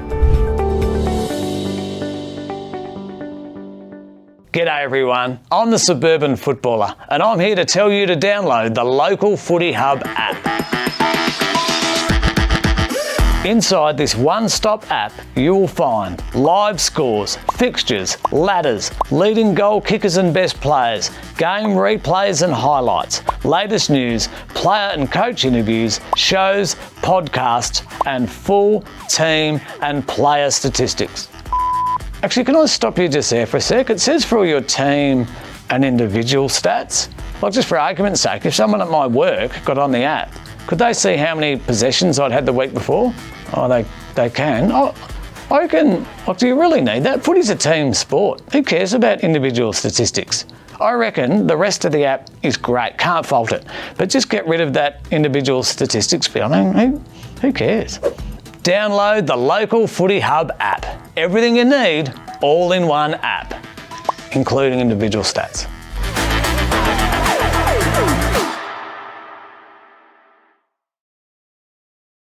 Are you looking to promote your business? This could be a great way to reach the local footy community.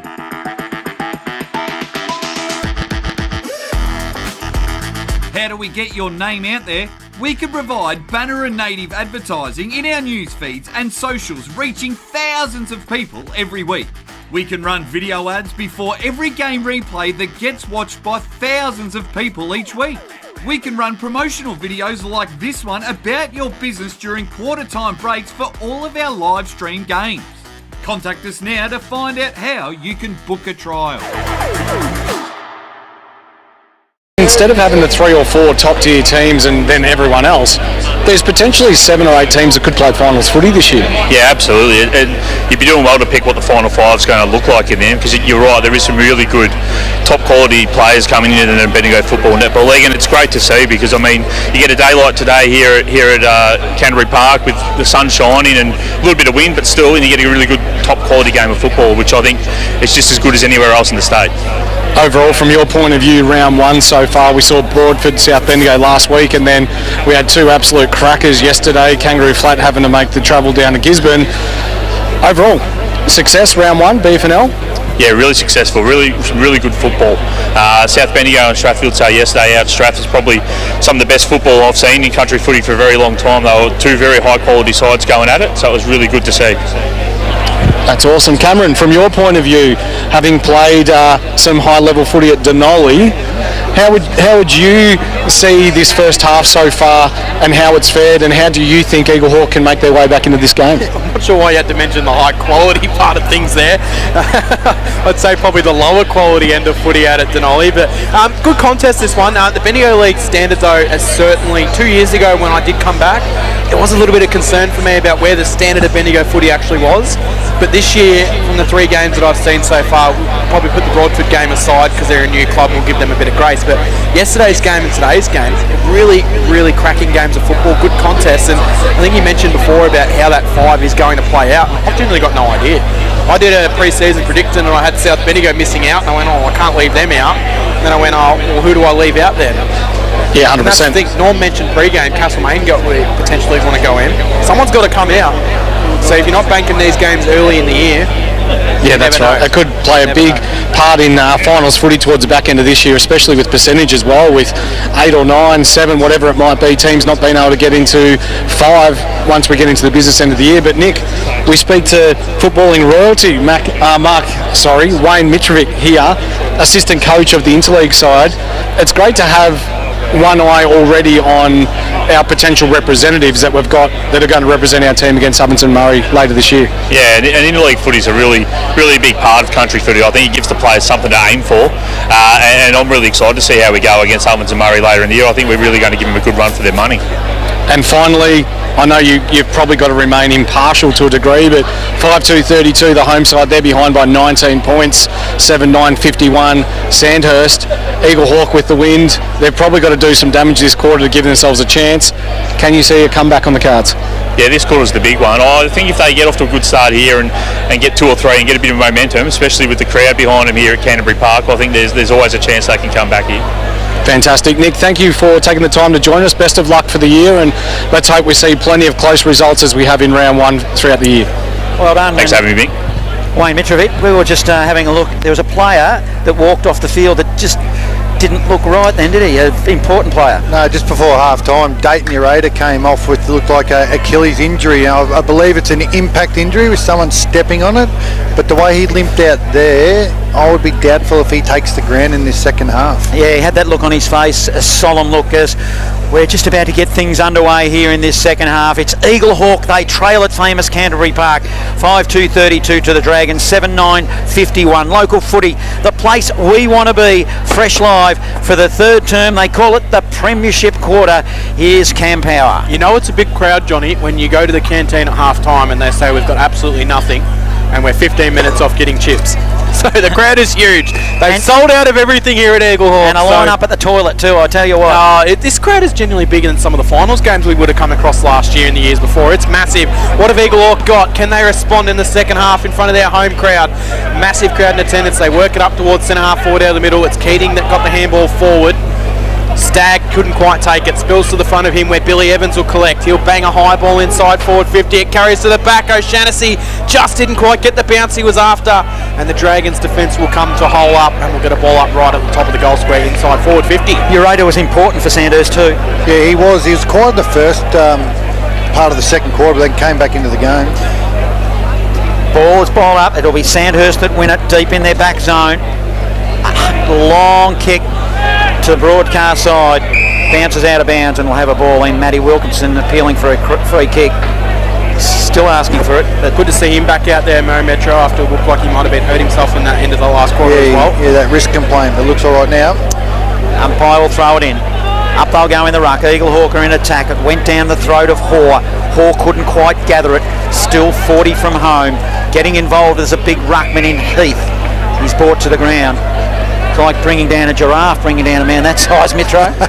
It is. Yeah, and it's a slow fall too when they're that big. Back with this contest, still 40 out. Hurried kick out of the pack from Eaglehawk. Hardly goes any distance. Hood goes in hard. Connick literally threw it over his shoulder for Sandhurst. Hurried pick up by Evans, puts it on the boot, only goes 5 metres. Sam O'Shaughnessy, hurried handball. They're under pressure. It's messy. Finding a path now will be Ty Evans. Goes goalward and puts it home. Another one we got there after a messy bit of play.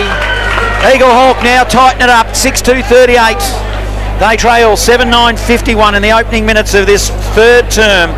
Score sponsor Parsons Towing in Castlemaine. Local footy, the place we want to be. It's fresh live. Yeah, great goal there by Ty. Bit scrappy. The seas parted for him from on the 50 paint and used the wind beautifully and popped it through. But just noting the start of this quarter, the very first tap was Heath straight to one of their midfielders. So he's given them first use here.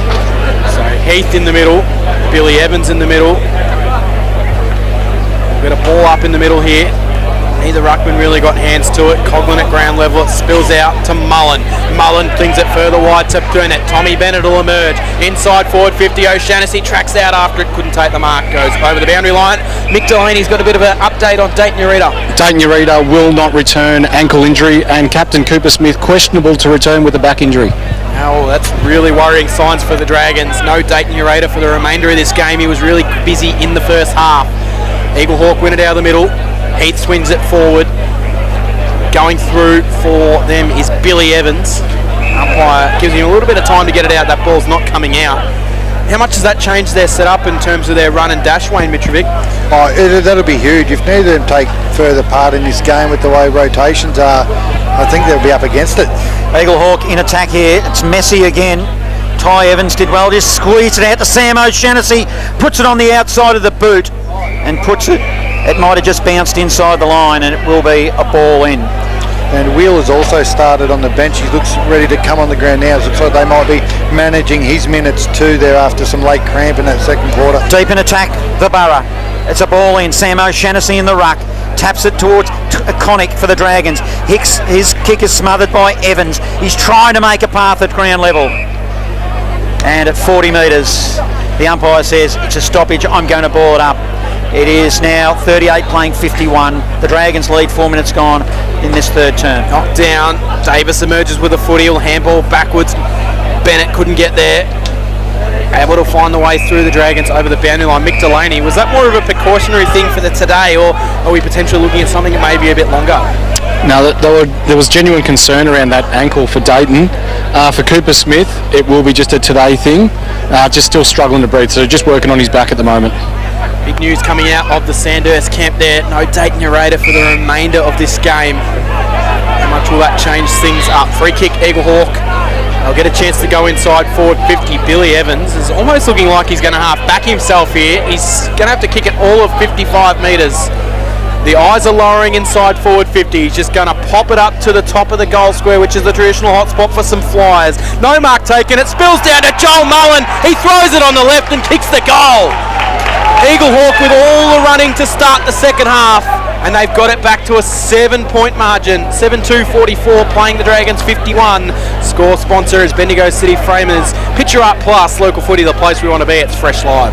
You just one out of the pack there, so they're starting to show a bit of ascendancy around the stoppages in that sense. I thought in the first half Sandhurst got the ball away from the contested possession via handball, but start of this quarter it's all Eaglehawk every time there's a stoppage. Do mental demons from the grand final last year potentially play a part in the way this game finishes, Metro? Oh yeah, definitely is, as far as the way the game's played and people's belief or disbelief of what can happen. Looks to be the scoring end though, so Sandhurst will have that end in the final term, which is the Simpsons Road end. Sandhurst will now win it out of the middle. Connick on the end of a handball, puts it in the path of Fergus Green, who hasn't been as influential here this afternoon as he has at times been. It's a real worm burner. Inside forward 50 shallow. Neves to Eaglehawk picked it up. A bit of pinball there. One might have got a bit of good old fashioned falcon there. It's a hurry kick out of the pack. It's a horrid bounce. Now the contest is on. Fergus Green. Dragons are out now. Gives it by hands to Morris. Morris will go goalward. It swings. In fact, he looked for Kobe Maxted, who just ran onto it. I thought he was having a shot at goal initially, but Maxted was the target and hits him, and he should make the best of this, Metro. Yeah, well, they need this, I think, just to they've got their noses just in front, but the way the game's being played with momentum, they definitely need this goal right now. Maxted for his third this afternoon. Pretty tight angle, but not far out. Kicks through it, kicks truly, and kicks a goal for the Dragons. They needed it. They go to 8-9-57 to 7-2-44. We've gone 7 minutes in this third term. Score sponsor Don Smallgoods. Is Don is good. Local footy, the place we want to be. It's Fresh Live. Yeah, just fortunate bounce there for Sandhurst. It could have went anyway. The fickle football fell in their arms and made use of it. But Ollie Morris, that was bad decision making. Then he had short options on wide. That would be easy to take. He waited because he had time with lack of pressure, and he picked the right option deep. Player Ollie Morris for the Dragons, up and coming. Back in the middle we go. Handball forward by Watson. Free kick's been pulled out of the middle here, which is going to go the way of the Dragons. Maybe some holding against Wheeler potentially there. Watson will send it inside forward 50. Donnett should get first look at it. He was shoved under the ball. Some appeals for a push in the back, not doing. Mark paid Tom Campbell. And this will really just dint Eaglehawk after all the momentum in the first 5 minutes, Wayne, if they can concede two in quick succession like this. Well, Johnny's asked for this man to come to the fore. He's got his hands on it here. Generally a pretty good kick. It was a clunker too. Tom Campbell, 45 out, almost directly in front, comes in on the right, and he skews it off the side of the boot. Lucky to even sneak it in for a behind. That's a disappointing result for Tom Campbell. 44 plays 58. Dragons leading the Borough by 14 points. 8 minutes played, third quarter. So the Borough will look for the restart here. From fullback, High Campbell says play on, so it'll be a long ball to the outer side wing. They seem to go that side all the time. Lockie Wright flew high, flew early, but it ended up in the hands of Noah Wheeler of Eaglehawk. Marked by Thompson on half forward. He stumbled, but then he had time to stand up. Goalwood into the goal square. One-on-one contest. Good hands at the back, Lockie Wright, to kill it. In fact, it was a really good bit of... Butler. It was Butler, minor score. Something happened behind the ball there. Normally Sandhurst amazing getting a +1. They're actually a -1 there and a bit of strife behind the ball. So there's been some confusion at some stage there. Maybe some injury concerns. They're throwing a bit of structure out of whack for the Dragons, but they'll send the ball straight down the middle. Strong mark taken, Lockie Wright. He can wheel straight through the centre here at famous Canterbury Park in the Fergus Green direction, and the elevation and the jump was excellent. He wheels around onto the right and he hits Tom Campbell. 15 out, pretty much directly in front. Wasn't that magnificent from Fergus Green? There's an Eaglehawk player down off the ball as well. Has not moved. Jacob O'Brien, that is, clutching his shoulder. He was. There's a lot going on in this game. It's a very physical game, and the standard of physicality has stood up across the match. There's some real concern for O'Brien here. We're playing on at the moment as Tom Campbell will come in, and he shouldn't miss this one, and he doesn't. So his first goal of the season for Tom Campbell, and it puts the Borough a little bit behind the 8 ball. 9-10-64 now Dragons, 7-3-45 Eaglehawk. But there is some genuine concern here for Jacob O'Brien. Looks like he's got to his feet now. Stinger. Just got cleaned up in that marking contest, lads. A lot of people around him. 10 minutes gone, third quarter. Score sponsor Jason Westcott, Build a Local Footy, the place we want to be. It's Fresh Live. Back in the middle, umpire Goodrich. 19-point margin. We'll ball it up. It'll be Watson against Heath. Heath of the Borough. Up they go in the ruck. Watson, I reckon he shepherded out on that occasion. Oh. He did. He went way too early. Yeah, he gave Heath a clip under the ear. I had the binos on him as he jumped. He just flew too early. Yeah. Heath with the footy. The big ruckman. He's a left footer. He goes wide, hits Mullen.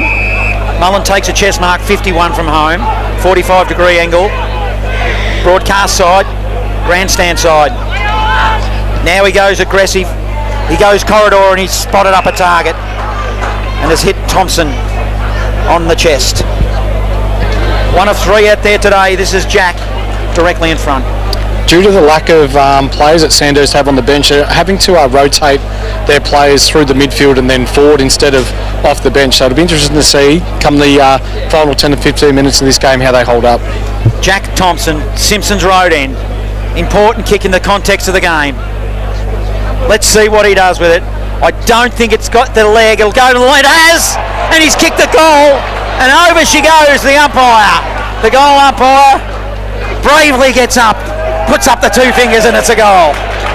8-3-51, 9-10-64. Score sponsor Bendigo City Framers. Local Footy, the place we want to be. It's Fresh Live. Braved by that goal umpire, Mitro. I think everyone has a bit of a chuckle when the goalie goes down. That's good for the theatre. But yeah, that kick there. Sandhurst had a ruckman chasing a small. Traditionally, your ruckman's deep in defence for the long kick in. Maybe that's that bench and that rotation stuff going on, but just got out of shape there, and a beautiful kick using the wind. Good to see the goal umpire bounce back up to his feet really quickly to signal the goal. Eaglehawk get the response. It'll be sent inside forward, 50 from Heath to Ruckman. One-on-one contest, so Shaughnessy couldn't quite bring it down. It comes off hands and will go out of bounds. 55 out from goal. To number 9. It's been a good battle between Harrison Free and Jack O'Shaughnessy. Kicked one early, O'Shaughnessy. Haven't really seen him too much since that stage. 55 out from goal. Good battle here. Heath was able to knock it back. No real clean possession taken in that one. It's eventually handballed for the Dragons. Fergus Green couldn't quite take it cleanly either. Picked up by Davis. Out to Wheeler. Wheeler's able to slap around on his left, bounce it to the top of the goal square over the head of O'Shaughnessy, and eventually it's taken over the boundary line. It's Jackson Howard, who's battled pretty well down there. Jackson Howard for the Dragons today. Left-hand forward pocket. Simpsons Road into the ground. Eaglehawk in attack. 13 points down. 13 minutes gone. Third quarter. Tap down. Trying to emerge for the footy there was Evans. He dropped it. Umpire calls him to play on. They work it back to Wheeler. Wheeler went back into trouble and he was caught holding the ball.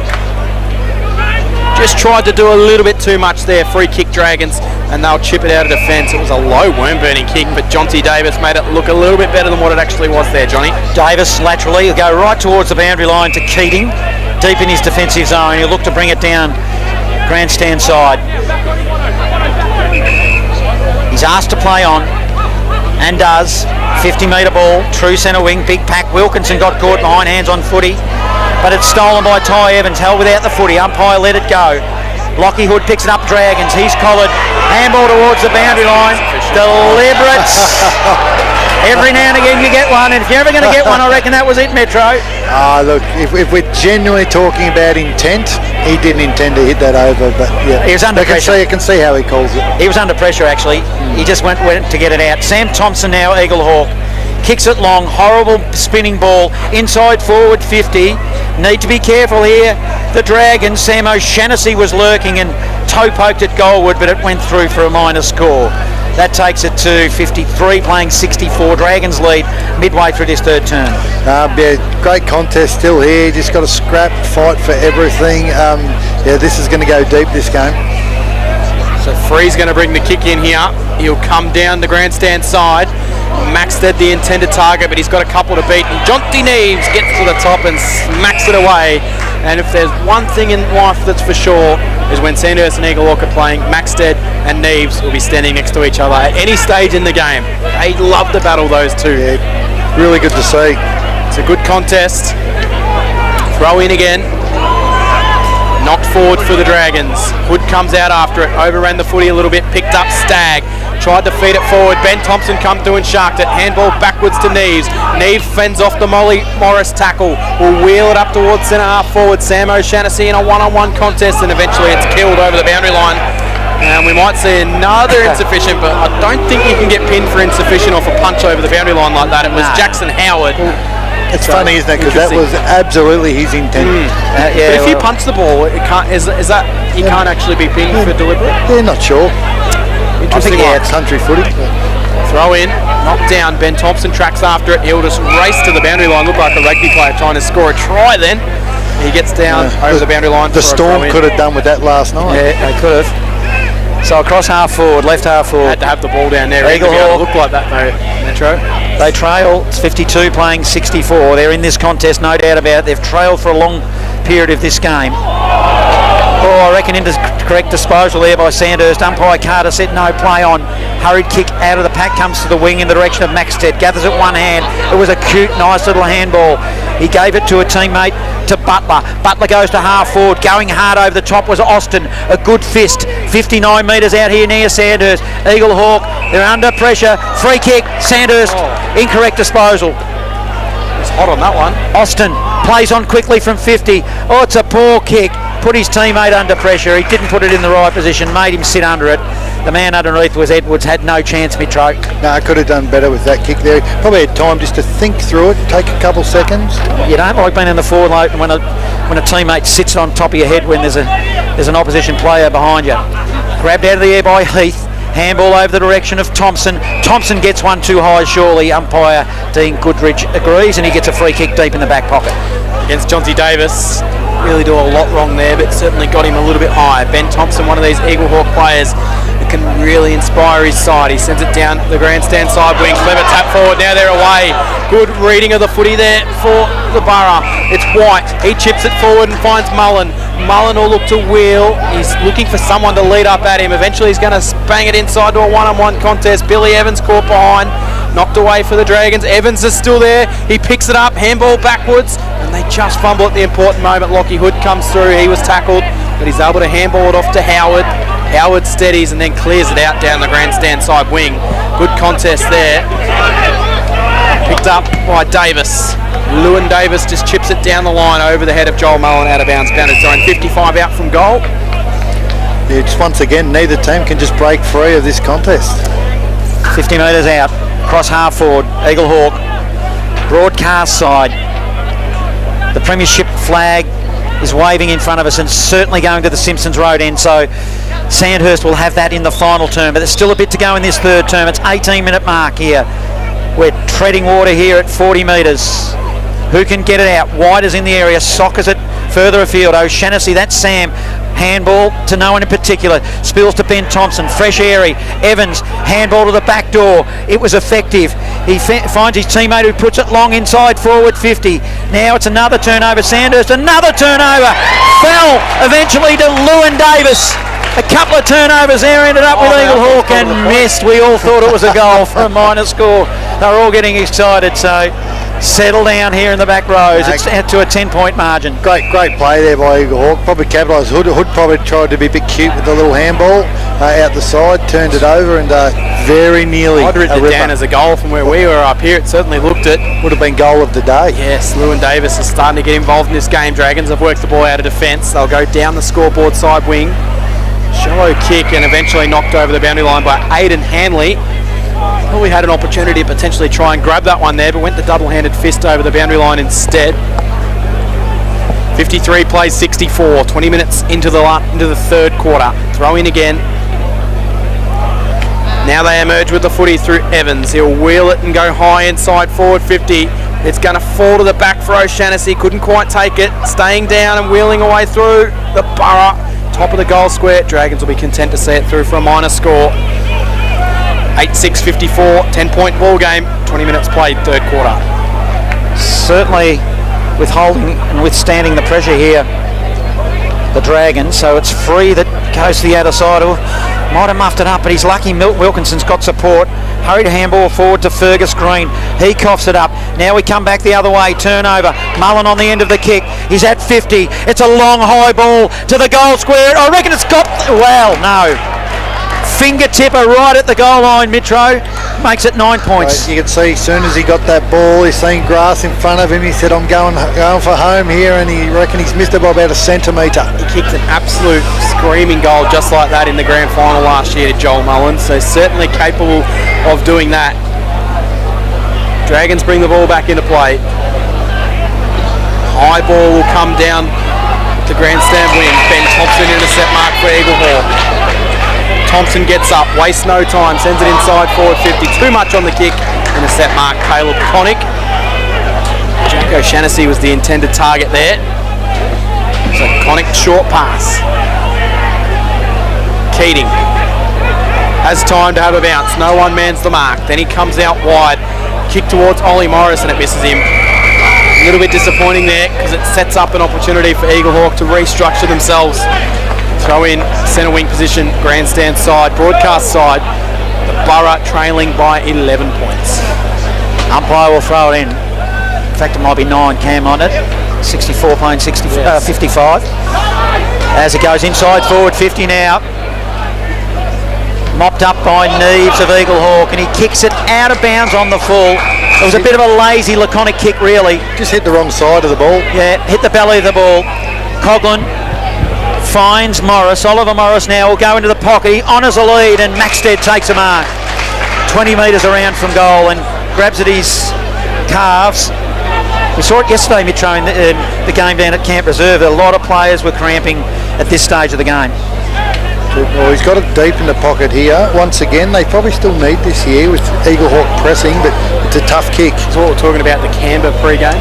Yes, he's up on the Canberra.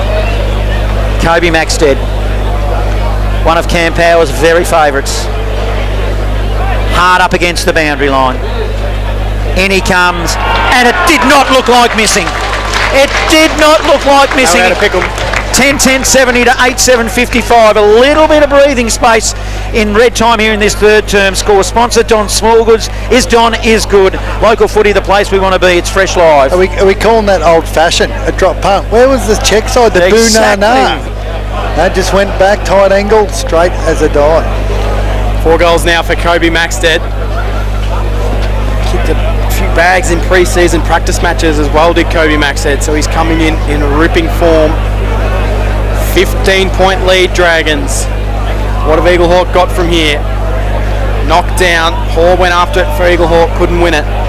Knocked forward, Dragons might emerge with the footy. Staggs, little handball forward to Coughlin. He was met by Donnett, who went with the footy.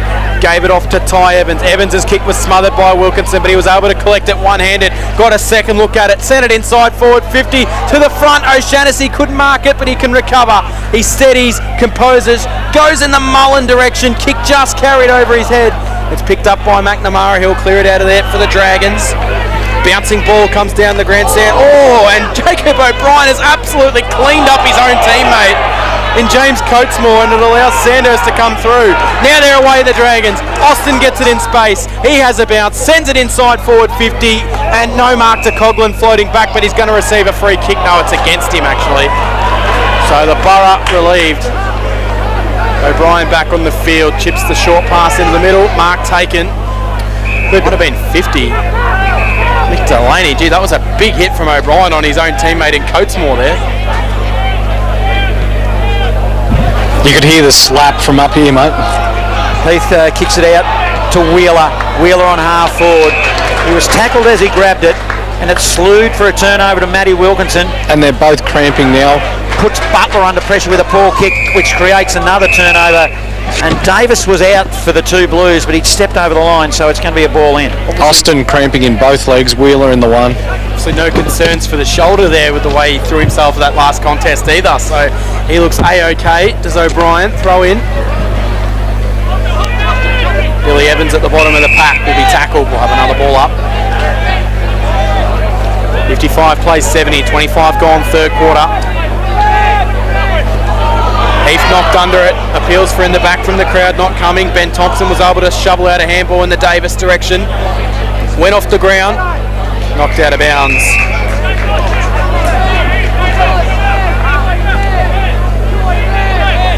So we're going to throw in inside forward 50.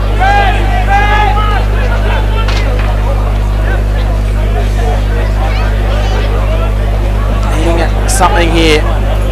Knocked down. Evans tracks back after it for Eaglehawk. They tap it backwards. Good contest. Coatesmore goes in for the Borough.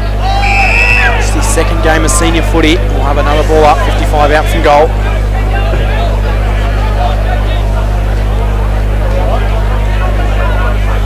Umpire Goodrich lofts the ball up.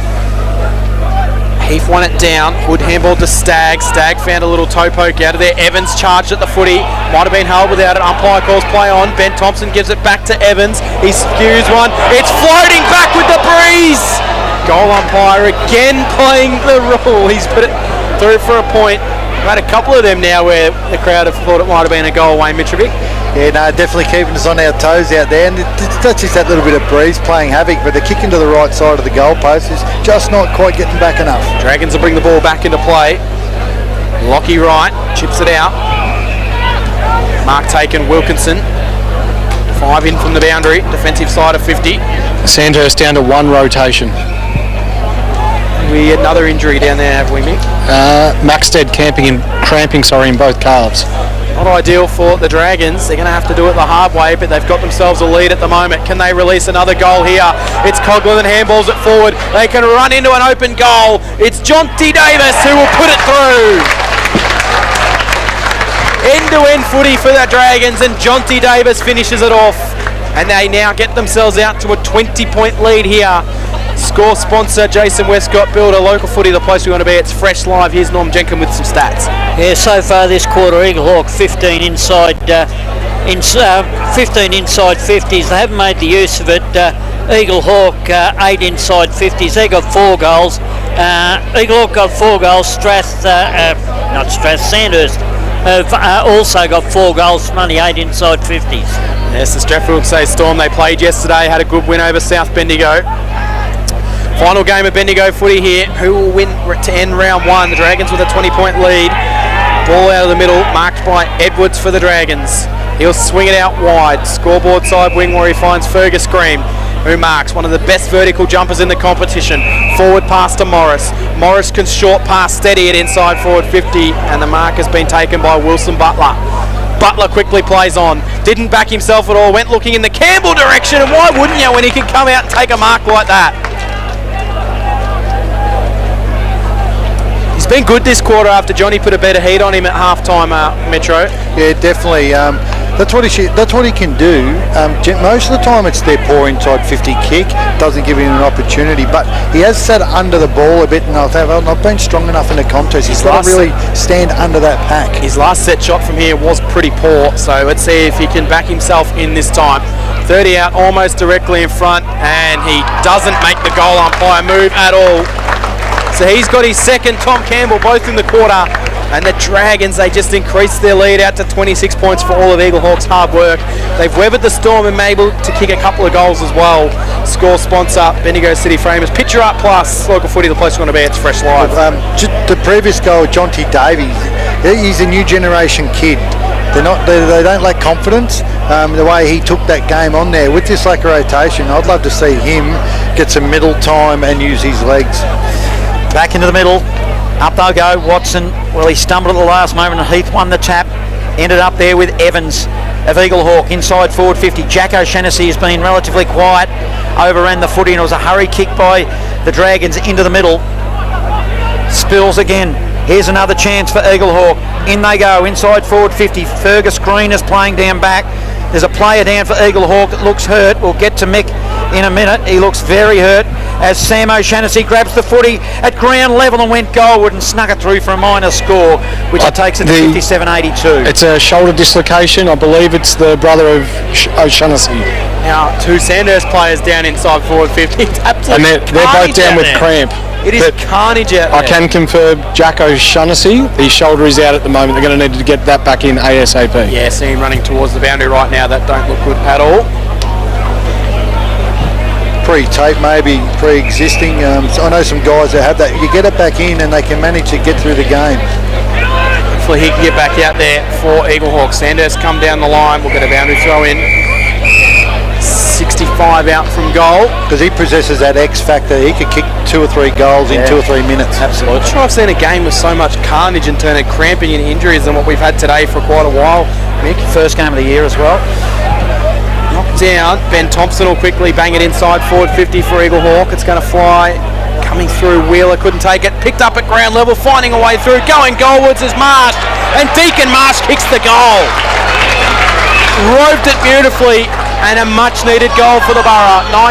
9-9-63. Dragons 12-10-82. Am I missing something here? No, they're just confirming that goal. Shoulder of O'Shannessy is back in. I feel like we're going to need a truckload of pickle juice for the players at three-quarter time. There was a bit of a pause there for a moment where we're waiting to signal the goal. I'm not sure what happened there. It looked like a regulation goal to me. Dragons were claiming it was touched, but the central umpire signalled all clear instantly. I think they were just due diligence there, but they're never going to overturn it. I'd be worried for a second there. I called a nice passage for a goal, and then all of a sudden there was a big pause. So 9-9-63, 12-10-82. Sandhurst in control. Score sponsor Bendigo City Framers Picture Art Plus. 31 minutes too in this term. It's gone a long time. We found this yesterday. As Eaglehawk might get another look at it before three-quarter time. Evans gets a free kick in the middle. He goes bang. He goes long and straight deep into the forward line. Hurried kick off the ground. Might have been Fergus Green.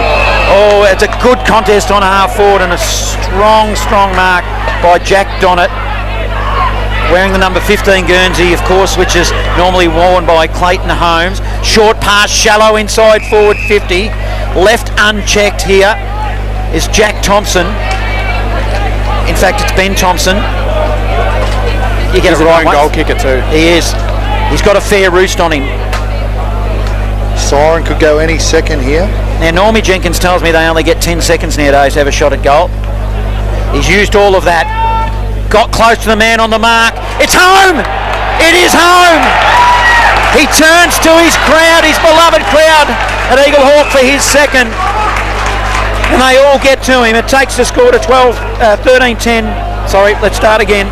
10-9, 69 to 12-10, 82, and it was that three-quarter time. Didn't I didn't actually hear the siren. All of a sudden they cleared onto the ground. I'm like, what's going on here? It was either that or he kicked his 100th goal because the bench and the crowd streamed out to him to congratulate him. There's a lot of Buddy Franklin about that, Mitch. Score sponsor Parsons Towing in Castlemaine, local footy, the place we want to be. It's Fresh Live. Yeah, that really confused me for a second. Then the bench cleared, and with the Borough they get 2 goals late, and they have made a contest of this one. Eaglehawk 10-9-69. The Dragons 12-10-82. Can Eaglehawk come back in the last quarter? Will it be a... You know what's better than a Big Four bank? A bank that's bigger. For me. Bigger for making my money work harder. And helping my business make it. Bigger for helping us to buy a home. Bigger for the community I care about. My bank is bigger for what matters most. As one of Australia's most trusted banks, millions of Aussies know that Bendigo Bank is bigger for them. And we're bigger for you. Bendigo Bank, the better big bank. My name is Daniel Bowman. I'm a cladding supplier. The company name is Architectural Cladding Suppliers. We manufacture, produce basically any cladding sort of available that can be rolled out of a soft feed colour bond material. We target roofers, cladders, builders, really anyone that wants to sort of get involved with this type of cladding. We try to be a bit of a one-stop type roofing shop. We have all of them and some that the others don't have. We educate people how it's done and we sort of get it out there and make it happen. G'day everyone, I'm the Suburban Footballer and I'm here to tell you to download the Local Footy Hub app. Inside this one-stop app, you will find live scores, fixtures, ladders, leading goal kickers and best players, game replays and highlights, latest news, player and coach interviews, shows, podcasts, and full team and player statistics. Actually, can I stop you just there for a sec? It says for all your team and individual stats. Like just for argument's sake, if someone at my work got on the app, could they see how many possessions I'd had the week before? Oh, they can. Oh, I reckon, like, do you really need that? Footy's a team sport. Who cares about individual statistics? I reckon the rest of the app is great, can't fault it. But just get rid of that individual statistics bit. I mean, who cares? Download the Local Footy Hub app. Everything you need, all in one app, including individual stats.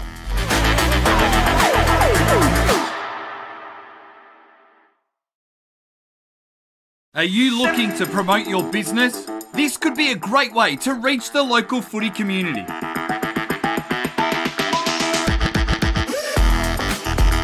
How do we get your name out there? We can provide banner and native advertising in our news feeds and socials, reaching thousands of people every week. We can run video ads before every game replay that gets watched by thousands of people each week. We can run promotional videos like this one about your business during quarter time breaks for all of our live stream games. Contact us now to find out how you can book a trial.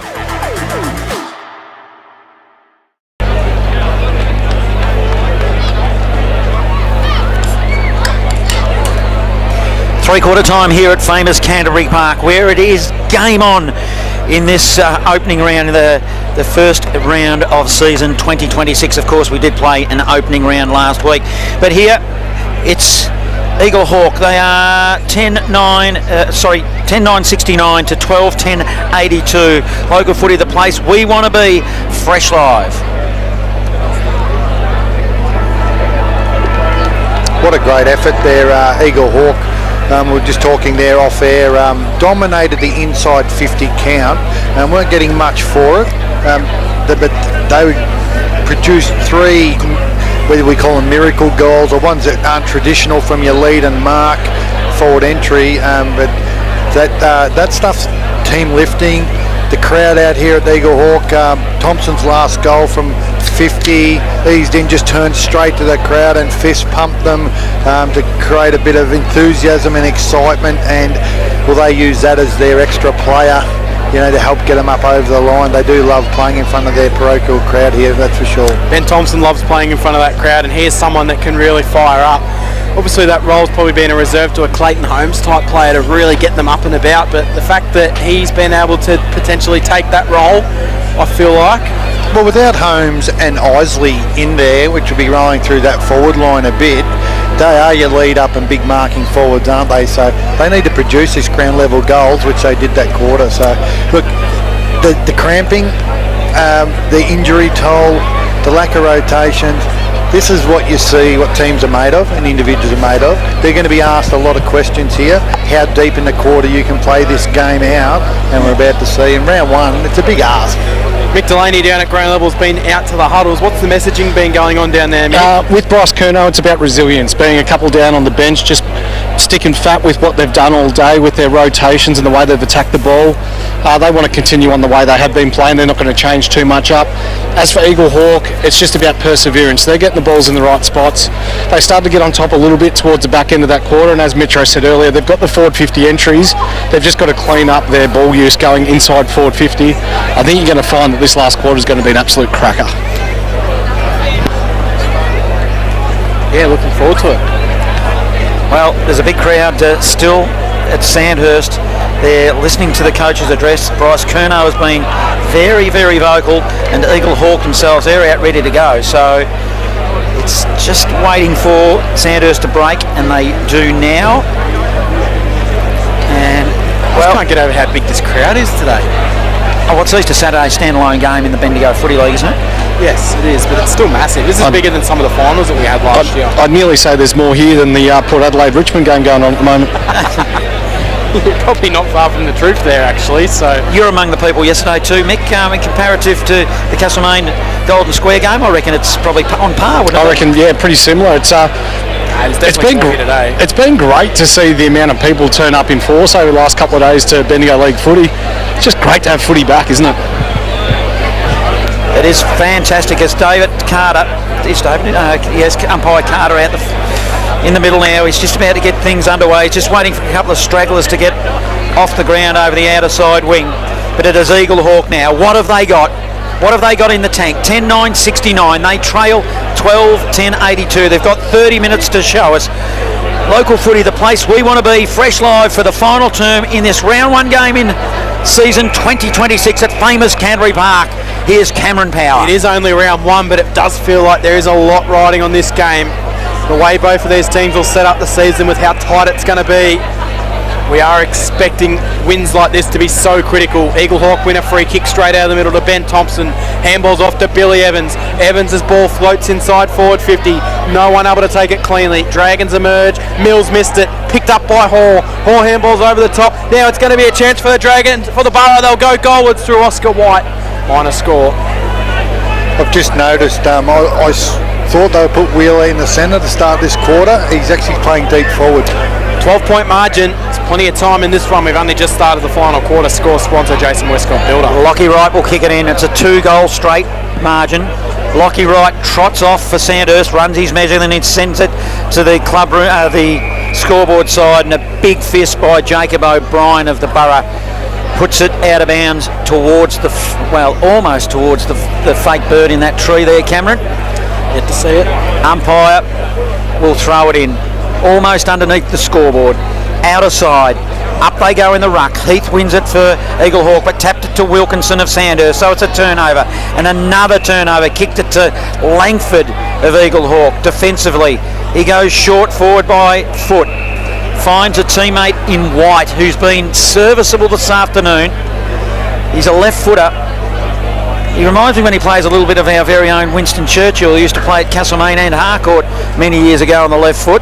And he kicks it long, and it's another turnover, a mark over the back, and that was strong by what looks like Watson, who's taken that grab, Cam. Coming board, it was Darcy Mills. Short pass to Harrison Free on the defensive side of 50. He'll go to Connick, who comes steaming out at him, almost demanded the footy come to him, and it did. He can come along towards the grandstand. Oh, it's an absolute shocker of a kick. It might work out okay for Wright. Wright, little dinky handball to Howard. Howard to Stagg. They've worked this out nicely, the Dragons. Stagg goes in a one-on-one contest. Spills to the back. It's going to go right towards the boundary. It's picked up by Fergus Green, who snaps it towards goal, and it's gone through for a minor score. Unusual option going into the small fella there. Normally that's your one-on-one big guy. So it'll be the restart with Langford of Eaglehawk. Might be a handy point, even though it's early. It's 13 points, the difference now. It's a long ball by Langford. Good strong mark. Connick in a pack. Then he goes corridor, aggressive. Keating, don't muck around. Get it in there, son. Just took his time. Oh, they flooded back pretty quickly anyway. Now he has to step into a pocket to Maxted. Maxted didn't run onto it, let it bounce, and he feeds it back. That's okay to Connick. Connick aggressive again. He's got Austin on, couldn't quite grab it, but decides to give it over to Davis. He flicks it over and it's a goal. It might be Campbell that's kicked it again. He's come good. And that's his third of the afternoon. So another little bit of a breather there for Sandhurst to 13-11-89 to 10-10-70 score. Sponsor Bendigo City Framers, local footy, the place we want to be. It's fresh live. Yeah, Sandhurst able to create a re-entry there with setting up behind the ball. Bit better forward entry option there. Campbell actually previously was on. Keating could have used him straight away, and he looked unhappy with that. Rather than drop his bundle, he was ready for that next contest and put himself in it. 19-point lead, 4 minutes into the final quarter. Dragons going to the scoring end as well. Probably strong favourites from here. Hood takes it out of the middle, sends it high towards the top of the 50. No mark taken. It spills to the back. It was Hanley that went back first for the Borough. Miss handball picked up by the Dragons. Going goalwards and slotting it through. Terrific finish by Jacob Austin. And it's a 25-point margin just like that for the Sandhurst Dragons. 65 plays 40. Score sponsor Don Smallgoods is Don is good. Sandhurst didn't get much of the centre clearance last quarter. That one there, quick centre clearance to an open forward line. You just got to capitalise when you get that opportunity. 95 plays 70. I don't know where I got that last score from. I think I sensed that was the scoring end. I mentioned it in the third term that Sandhurst would have that advantage, and it appears to be the case only 5 minutes in. And here they go again. Lockie Hood goes up the chimney with that kick to half forward. Stagg, an unrealistic attempt, I thought, at the footy. But somehow a free kick getting up from the bottom of the pack. It might be Austin again, who on the left footer goes deep looking for Maxted. Spills to Campbell. He probably should have socketed it off the ground, I sense. And then it's still in contest. Langford's in trouble with a knee, I reckon, for Eaglehawk. And a score is rushed for a minor score, taking it to 96, playing 70 to Eaglehawk. Langford struggling to get to his feet. Jonty Neves has caught one across the beak and got a bit of claret running from same.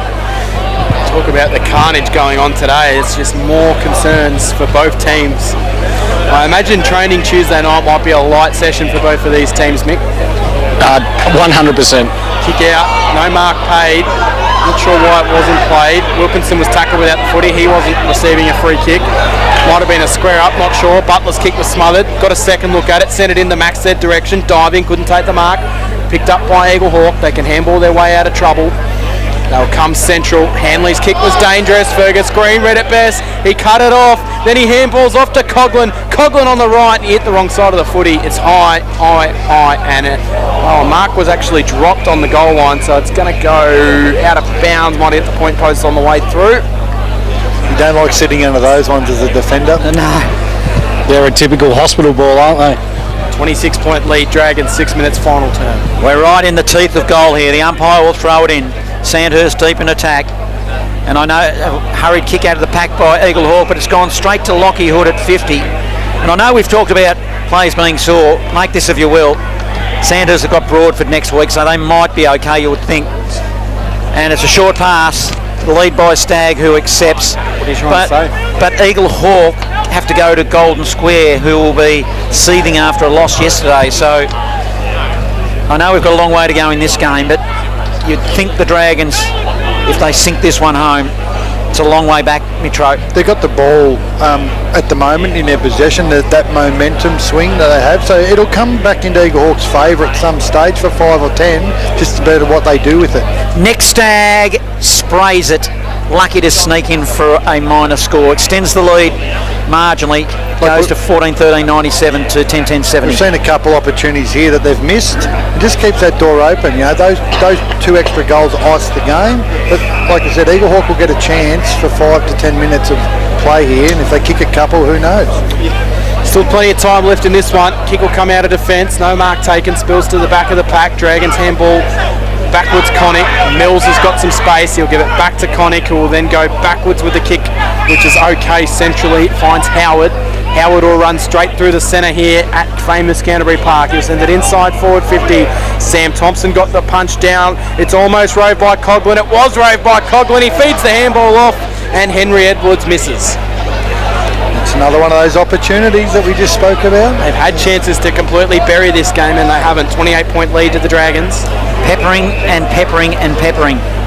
Quite often you see an opposition club then take it down the other end and score a goal quickly. So let's see what happens here.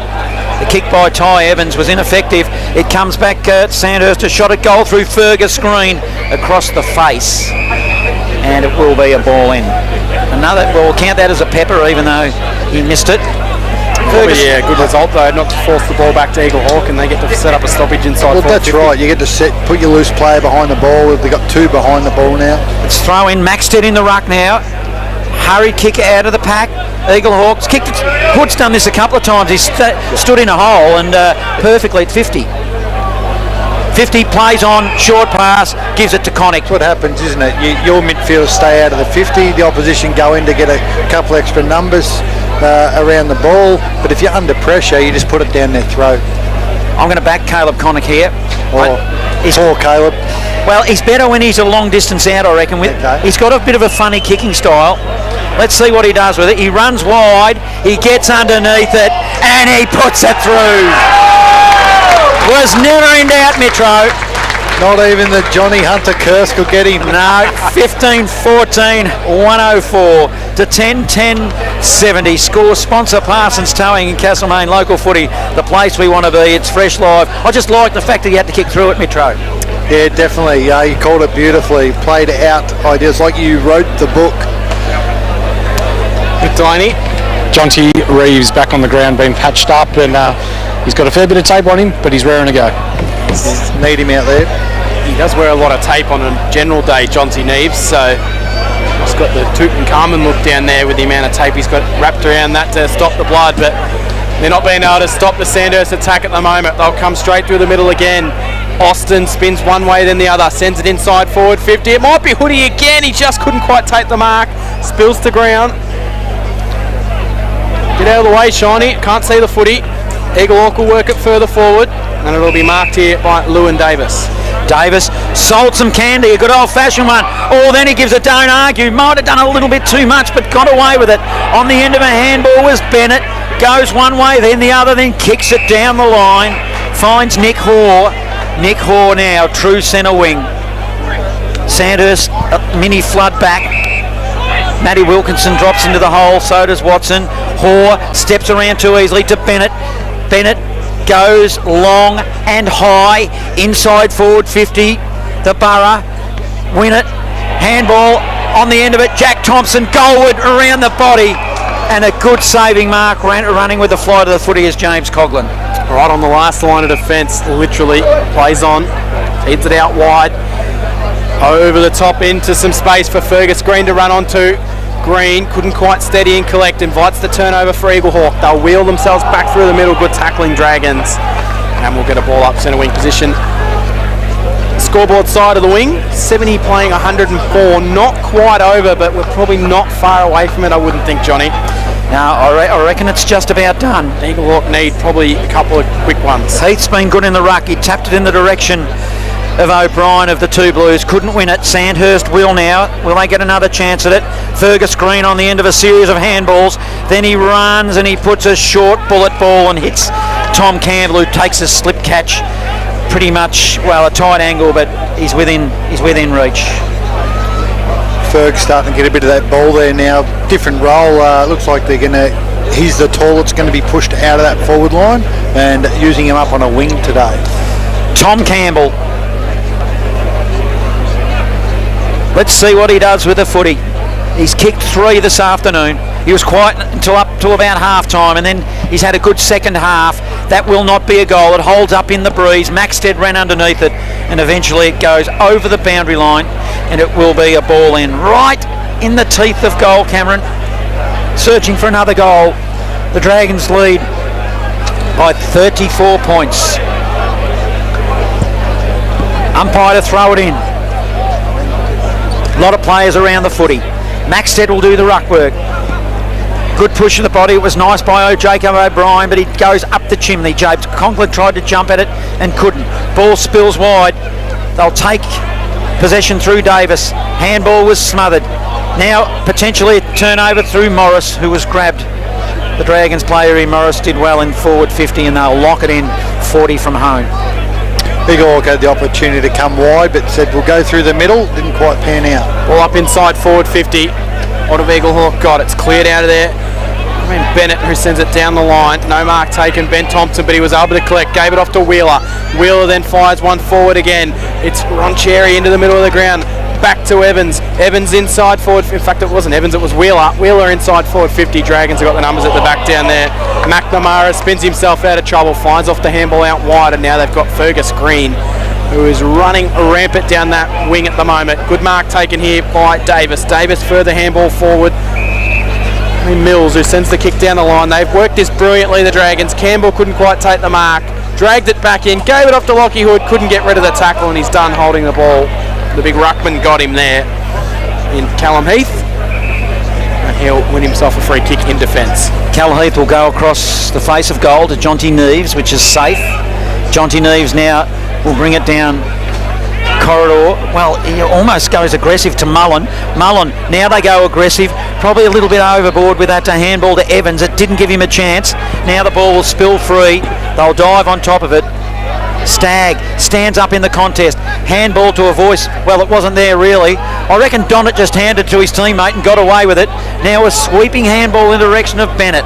Bennett now finds composure. Inboard, they're looking to go corridor. Evans, handball to Sam Thompson. Sam Thompson runs to the wing, puts it high, up and under kick. Juggling mark wasn't quite taken by his brother. He might get collared. He was quick enough though. That was Jack. Jack goes into the pocket looking for Sam O'Shannessy. Can't find him. Over the line it goes. Good defensive bit of work by Jackson Howard of Sandhurst. And we will have a ball in. So it's a 34-point margin. Deep in attack now. Eaglehawk. Here's their chance. Tap directly to Sandhurst through Matt Wilkinson. Wilkinson's click came off hands. Austin over the boundary line. Right in front of Alcia in our broadcast position. You probably should have kept it. The perfect play here, Johnny. That's the type of bloke I am. Gee, that wind's starting to whistle through here. It's just picked up. The flag looks like it's kind of more going across the ground now than what it has been for periods of this game. Going into the grandstand, that's for sure. Heath wins the tap down. Davis able to fend off a tackle. Got up, found his way to Bennett. Bennett's kick was okay up towards an half forward. Picked up for Eaglehawk. Trying to find a way through. Ron Cherry did well. Ron Cherry gave it over the top. Now they can work their way through it. Spills to Mullen. Mullen will go goalwards and he puts it through. So Mullen kicks the goal that keeps Eaglehawk in the contest here. 76-104. Still plenty of time left in this contract, Wayne Mitrovic. It is score sponsor Parsons Towings in Castlemaine. Yeah, mentioned that momentum swing earlier. It seems we've just gone back the other way. Eaglehawk have had 5 minutes of it there. Notable, they're taking risks to go through the middle of the ground, and it paid off on that occasion. So they're going to continue to do that, you'll watch from this point on. They won't die wondering, that's for sure. So Sandhurst, are they smart enough to look after the corridor and giving them out wide and pressure towards the boundary, we'll see. But big difference. Sandhurst actually probably won the clearances this quarter where they hadn't. I think that's what set them apart at the moment. Jack O'Shannessy back on, you're right, Mitro. He's had that shoulder pop back in. And away he goes. So back into the middle now. Let's see what happens. It's dead heat in that ruck contest. Edwards tries to run through. They've got numbers here, Sandhurst. Edwards dropped a ball he should have taken. Wilkinson backs him up. They've got numbers. Nicely on the end of a handball is Austin. Inside forward 50. Fergus Green looks for Campbell by hand. Campbell across the body and puts it out of bounds on the full. And make this, if you will, we're talking about Sandhurst next week. They are playing at the QEO against Broadford. It could be interesting to see how that game plays out. Donnett's got the ball in defensive goal square for Eaglehawk. Will Robinson will be there. Danger. Oh, you wouldn't even know what I'm talking about. Keep going. Mick knows what I'm talking about. He's got a smirk on his face. Danger. Will. No, don't even bother. Keep going. Eaglehawk have got it in defensive back pocket here. Down the line they go. Kick was shallow. No mark to Coatesmore. Goes over the boundary line. That's what the Dragons will want to see. Force that long kick down the line, re-stoppage and continue that. So all those same long down the guts, take it on through the middle. Throw in. Knocked down. Taken away, Hood. Wilkinson just got the handball off. It's a chance here for Davis. Davis will snap towards the goal. He might get the bouncies after it's touched right on the line by Jonty Neves. Eaglehawk just hanging in there for the moment. They quickly bring the ball back into play. Coatsmore will take the mark in defence. He'll chip it short pass. Davis.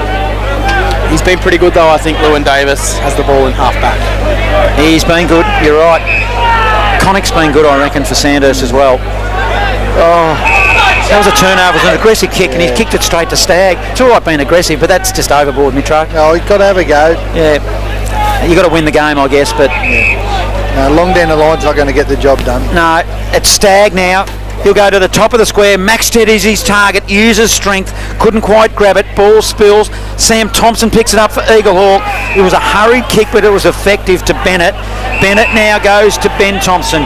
He'll spread it wide. An up and under kick. It's dangerous. Mullen was his target. Gave him a task. Ground level.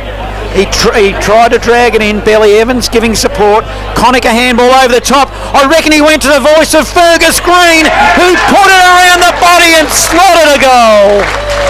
We'll give him the benefit of the doubt. I reckon he heard voice. 16-15, 111 to 11-10-76. Score sponsor Jason Westcott Builder. Local footy, the place we want to be. It's Fresh Live. Yeah, we talk about that dangerous kick. So we've had Bennett there from the defensive 50, bring it in board, super attacking, dangerous, hit the mark, and Thompson's gone backwards and out to the far side to a contest. Not much advantage. Would have loved to see him even use the stand rule to his advantage, wheel around, run through the middle and see what could present forward at centre half forward. This feels like a Carlton game to me. The fans are heading out. They've seen enough there on the way out. It's not uncommon for us to head out early. No, Eaglehawk fans are out of it. Eaglehawk could win it if it was like a Carlton game. Except these guys know how to win games.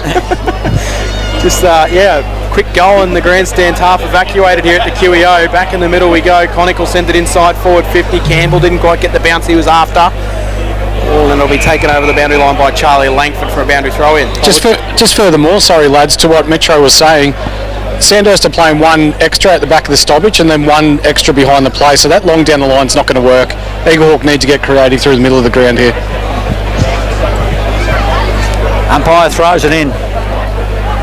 Ground level, hurried kick, went out of bounds on the full. It was a horrible ball.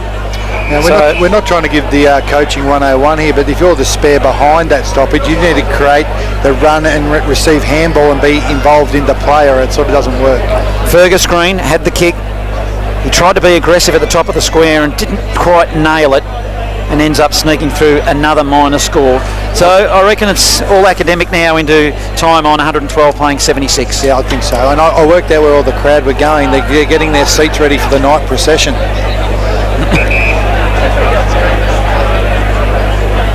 Thanks for the eggs, by the way, Mitro. I appreciate it. Picked a good choice of flavour too, actually. So certainly been eyeing them off throughout the game. 76 112. You heading along to the night procession tonight? Yeah, mate. Family tradition. I'll be down there. The seats and blanket are ready to go. You would have been down there first thing this morning, laying those seats and blankets out, wouldn't you? I've got tomorrow morning's gig at about 5 a.m, I think. Straight from the clubs. Standard Saturday night for you. Eaglehawk will work it backwards. Wheeler. Kicked up towards centre half forward. Fair to say the heat's gone out of this one, Cam. Yeah, he sends it wide. Down towards the top of the 50. It's taken by Lockie Hood. It's been a very, very good display from the Dragons. Lockie Hood's been one of their better players today, and he hits up the pass inside forward 50 where he finds it. Might be Jacob Austin, I reckon it is.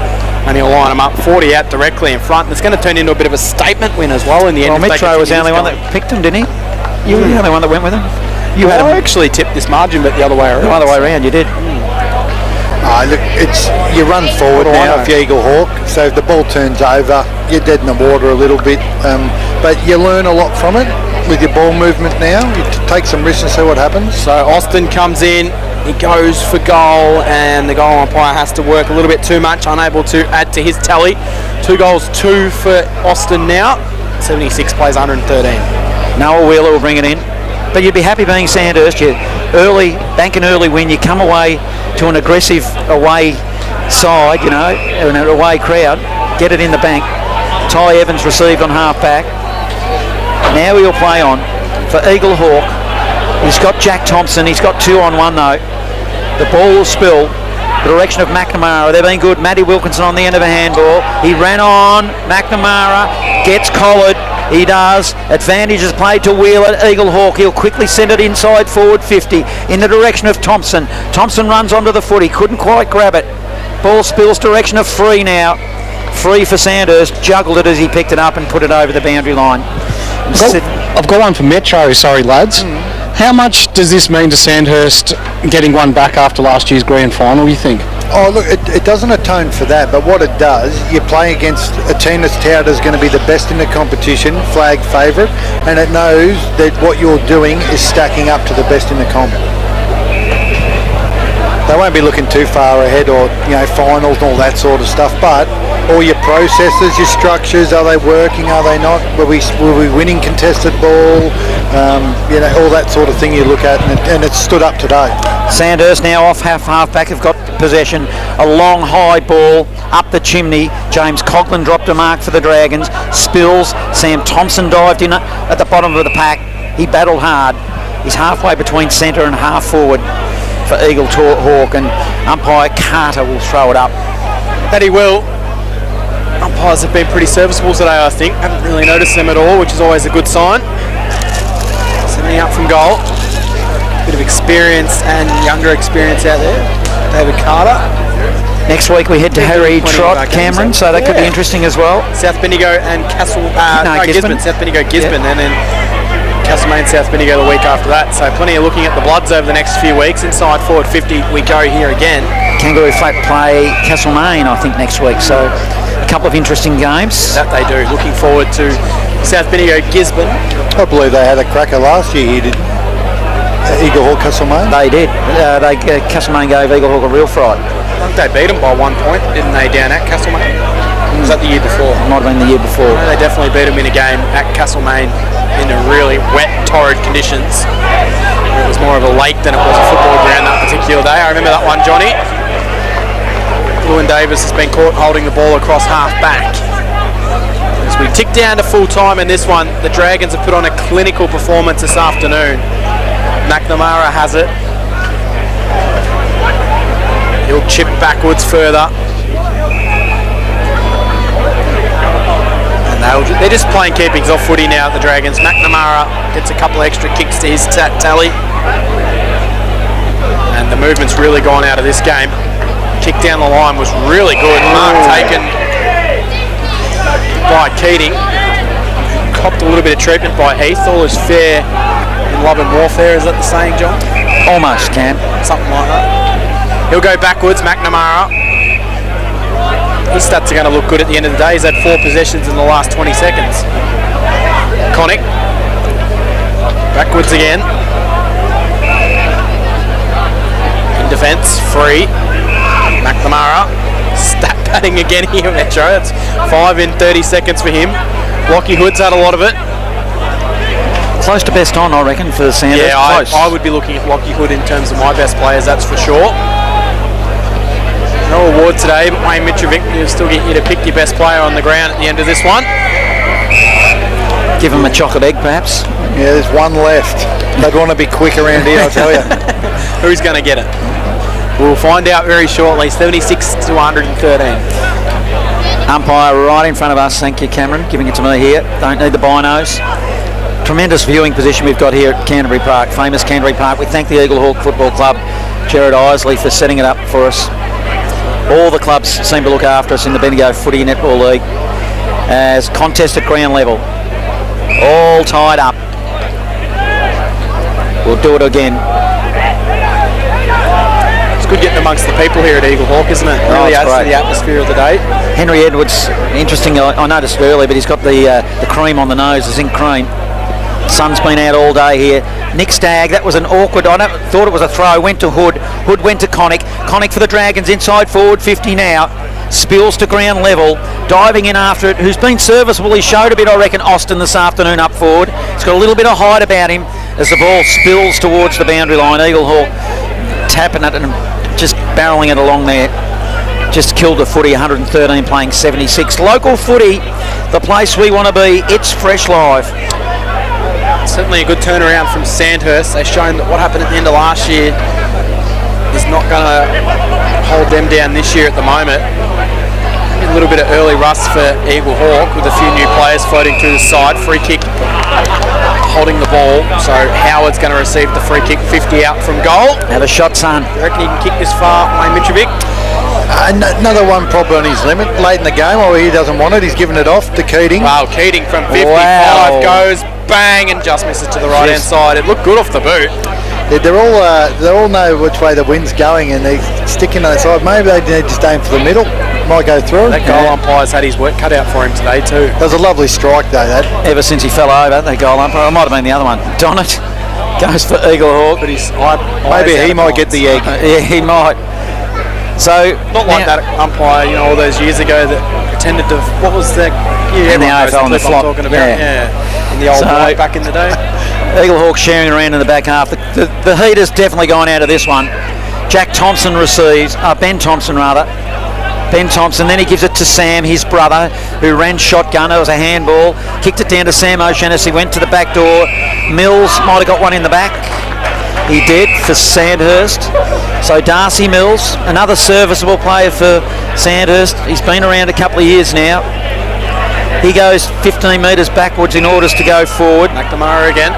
He goes further back, so he goes into his defensive half to free to Wilkinson. So the reverse horseshoe is in play, Adam. I can see it happening. Adam nodding along over there. They swing it right out underneath the scoreboard. Dragons they've really taken the tempo out of this game and played the possession footy extremely well in the last 10 minutes. And there's the siren. It doesn't bring back what happened last year for Sandhurst, but it does give them a good start to the year and a real positive move forward for what they might be able to achieve in 2026. The grand final rematch, the score is flipped. The Dragons 16-18, 114, defeating Eaglehawk 11-10, 76. Norm Jenkins with some stats. Yeah, thanks Cam. Look, it's been an interesting day of football. Situation today with Eaglehawk was inside 50s to the fake bird tree end of the ground. They only got 12 for the day, whereas Sandhurst got 24. So that was the difference against the wind. Sandhurst were able to find a way to kick goals. Eaglehawk couldn't. In the last quarter, Sandhurst had 20 inside 50s for their 4 goals. Eaglehawk had 6 inside 50s and they were only able to kick 1 goal. So in all today, intercept marks were also a big key factor. Sandhurst in the last quarter, they had another 7 to Eaglehawk's 1, and throughout the day it was 11 to Eaglehawk and 23 to Sandhurst. So all in all, Sandhurst controlled the inside 50s. The only thing they didn't control were the centre breaks. Eaglehawk had the better of the day there. They had 21 centre breaks to only 14. But it was the turnovers in the centre of the ground that Sandhurst were able to use best, get the ball into their forward 50, and then when they got it in there, they scored. Norm Jenkins, thank you very much for all your efforts on stats today and yesterday. Always good hearing your voice and having you on along for the broadcast in 2026. Michael Delaney, you've been down at ground level. Very happy team at Sandhurst, but they're also going to be feeling it with a few potential injuries as well. Yeah, very sore down there. The boys have been. Cooper Smith, unfortunately unable to take his part after half time with a bit of a crook back. We had Dayton Ureta, who injured his ankle just before half time. He's on crutches, so you would think that he will miss a period of time, but I guess it speaks to the resilience of the Sandhurst crew that, you know, with the rotations being impacted and having to rotate through the forward line, that they were able to even run away with this game with, you know, 2 less players available to what Eaglehawk had, so full credit to them. Ran the game out very well, Michael. Thank you very much for all your efforts today and yesterday here at famous Canterbury Park. I don't think you're back with us next week for South Bendigo, but you'll be back the week after. Yeah, not next week. Down in Melbourne for my daughter's basketball tournament. So get around the Bendigo Braves, but I'll be back for round 3. Good luck to your daughter for the Bendigo Braves. Wayne Mitrovic, Your summarise on that game, Sandhurst, they're in the middle of the ground. It's almost like Bryce Kerno's giving them a spray the way he's holding it in there. They're all in really tight and he's got the fist going with the pointing, so I'm not sure what's being said. I'd just say, and being challenged under a bit of resilience, those two players that they had not take part in the second half is huge. They're the quality players. Really huddle up like that after a win. Yeah, I just think it means a lot, doesn't it? You can see how much it means, this victory. And even it'll play mind games later in the year, won't it? And give you belief in what you can do. I thought Eaglehawk centre clearances kept them on top, but maybe having the joint coach and Isley out of the forward line, Holmes that is, those two big targets up there definitely have made them change their structure and be more small and ground level, and I think they weren't able to capitalise on the goal front as much. And the O'Shanassy's did look dangerous at times, so you could see how when they're at full strength how they could capitalise on those four up in that forward line. Given the best players on the ground, looking at that today for our City Framers Award. Now we just hear a microphone, the crowd clapping in Sandhurst as they come in under us at the grandstand here. Now I thought the good players for Sandhurst, Hood was mentioned, was very good throughout the day. Maxted with 5 up forward, it's a key focal point, kicked 2 really important goals in that third quarter to keep them in front, and thought Caleb Connick just worked all day on that wing, was really good. Those 3 were probably the standout players for me looking at it from Sandhurst's point of view, but we like to be controversial here, and I'm actually going to go off topic a little bit here, and I thought the best big man on the day and the best player for the day was actually Callum Heath in the ruck for Eaglehawk. They won the centre clearances. He gave them that first use of the ball. Now he can't kick it for the on-ballers. They didn't capitalise on some of that good work, but throughout the day, and the other Watson actually battled super hard on him and at one stage was jumping over the top, but Heath nearly played the whole day in the ruck and just continually gave first use to his on-ballers. And me looking at the interleague stuff as well, his name was definitely in contention, but I thought he was the best player on the ground today. So, you know what's better than a Big Four bank? A bank that's bigger for me. Bigger for making my money work harder. And helping my business make it. Bigger for helping us to buy a home. Bigger for the community I care about. My bank is bigger for what matters most. As one of Australia's most trusted banks, millions of Aussies know that Bendigo Bank is bigger for them. And we're bigger for you. Bendigo Bank, the better big bank. My name is Daniel Bowman. I'm a cladding supplier. The company name is Architectural Cladding Suppliers. We manufacture, produce basically any cladding sort of available that can be rolled out of a soft feed colour bond material. We target roofers, cladders, builders, really anyone that wants to sort of get involved with this type of cladding. We try to be a bit of a one-stop type roofing shop. We have all of them and some that the others don't have. We educate people how it's done and we sort of get it out there and make it happen. G'day everyone, I'm the Suburban Footballer and I'm here to tell you to download the Local Footy Hub app. Inside this one-stop app, you will find live scores, fixtures, ladders, leading goal kickers and best players, game replays and highlights, latest news, player and coach interviews, shows, podcasts, and full team and player statistics. Actually, can I stop you just there for a sec? It says for all your team and individual stats. Like, just for argument's sake, if someone at my work got on the app, could they see how many possessions I'd had the week before?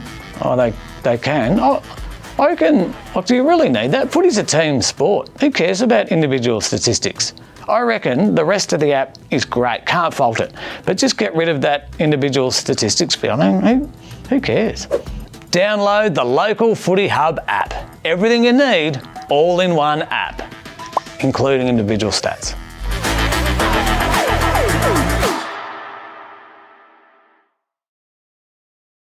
Are you looking to promote your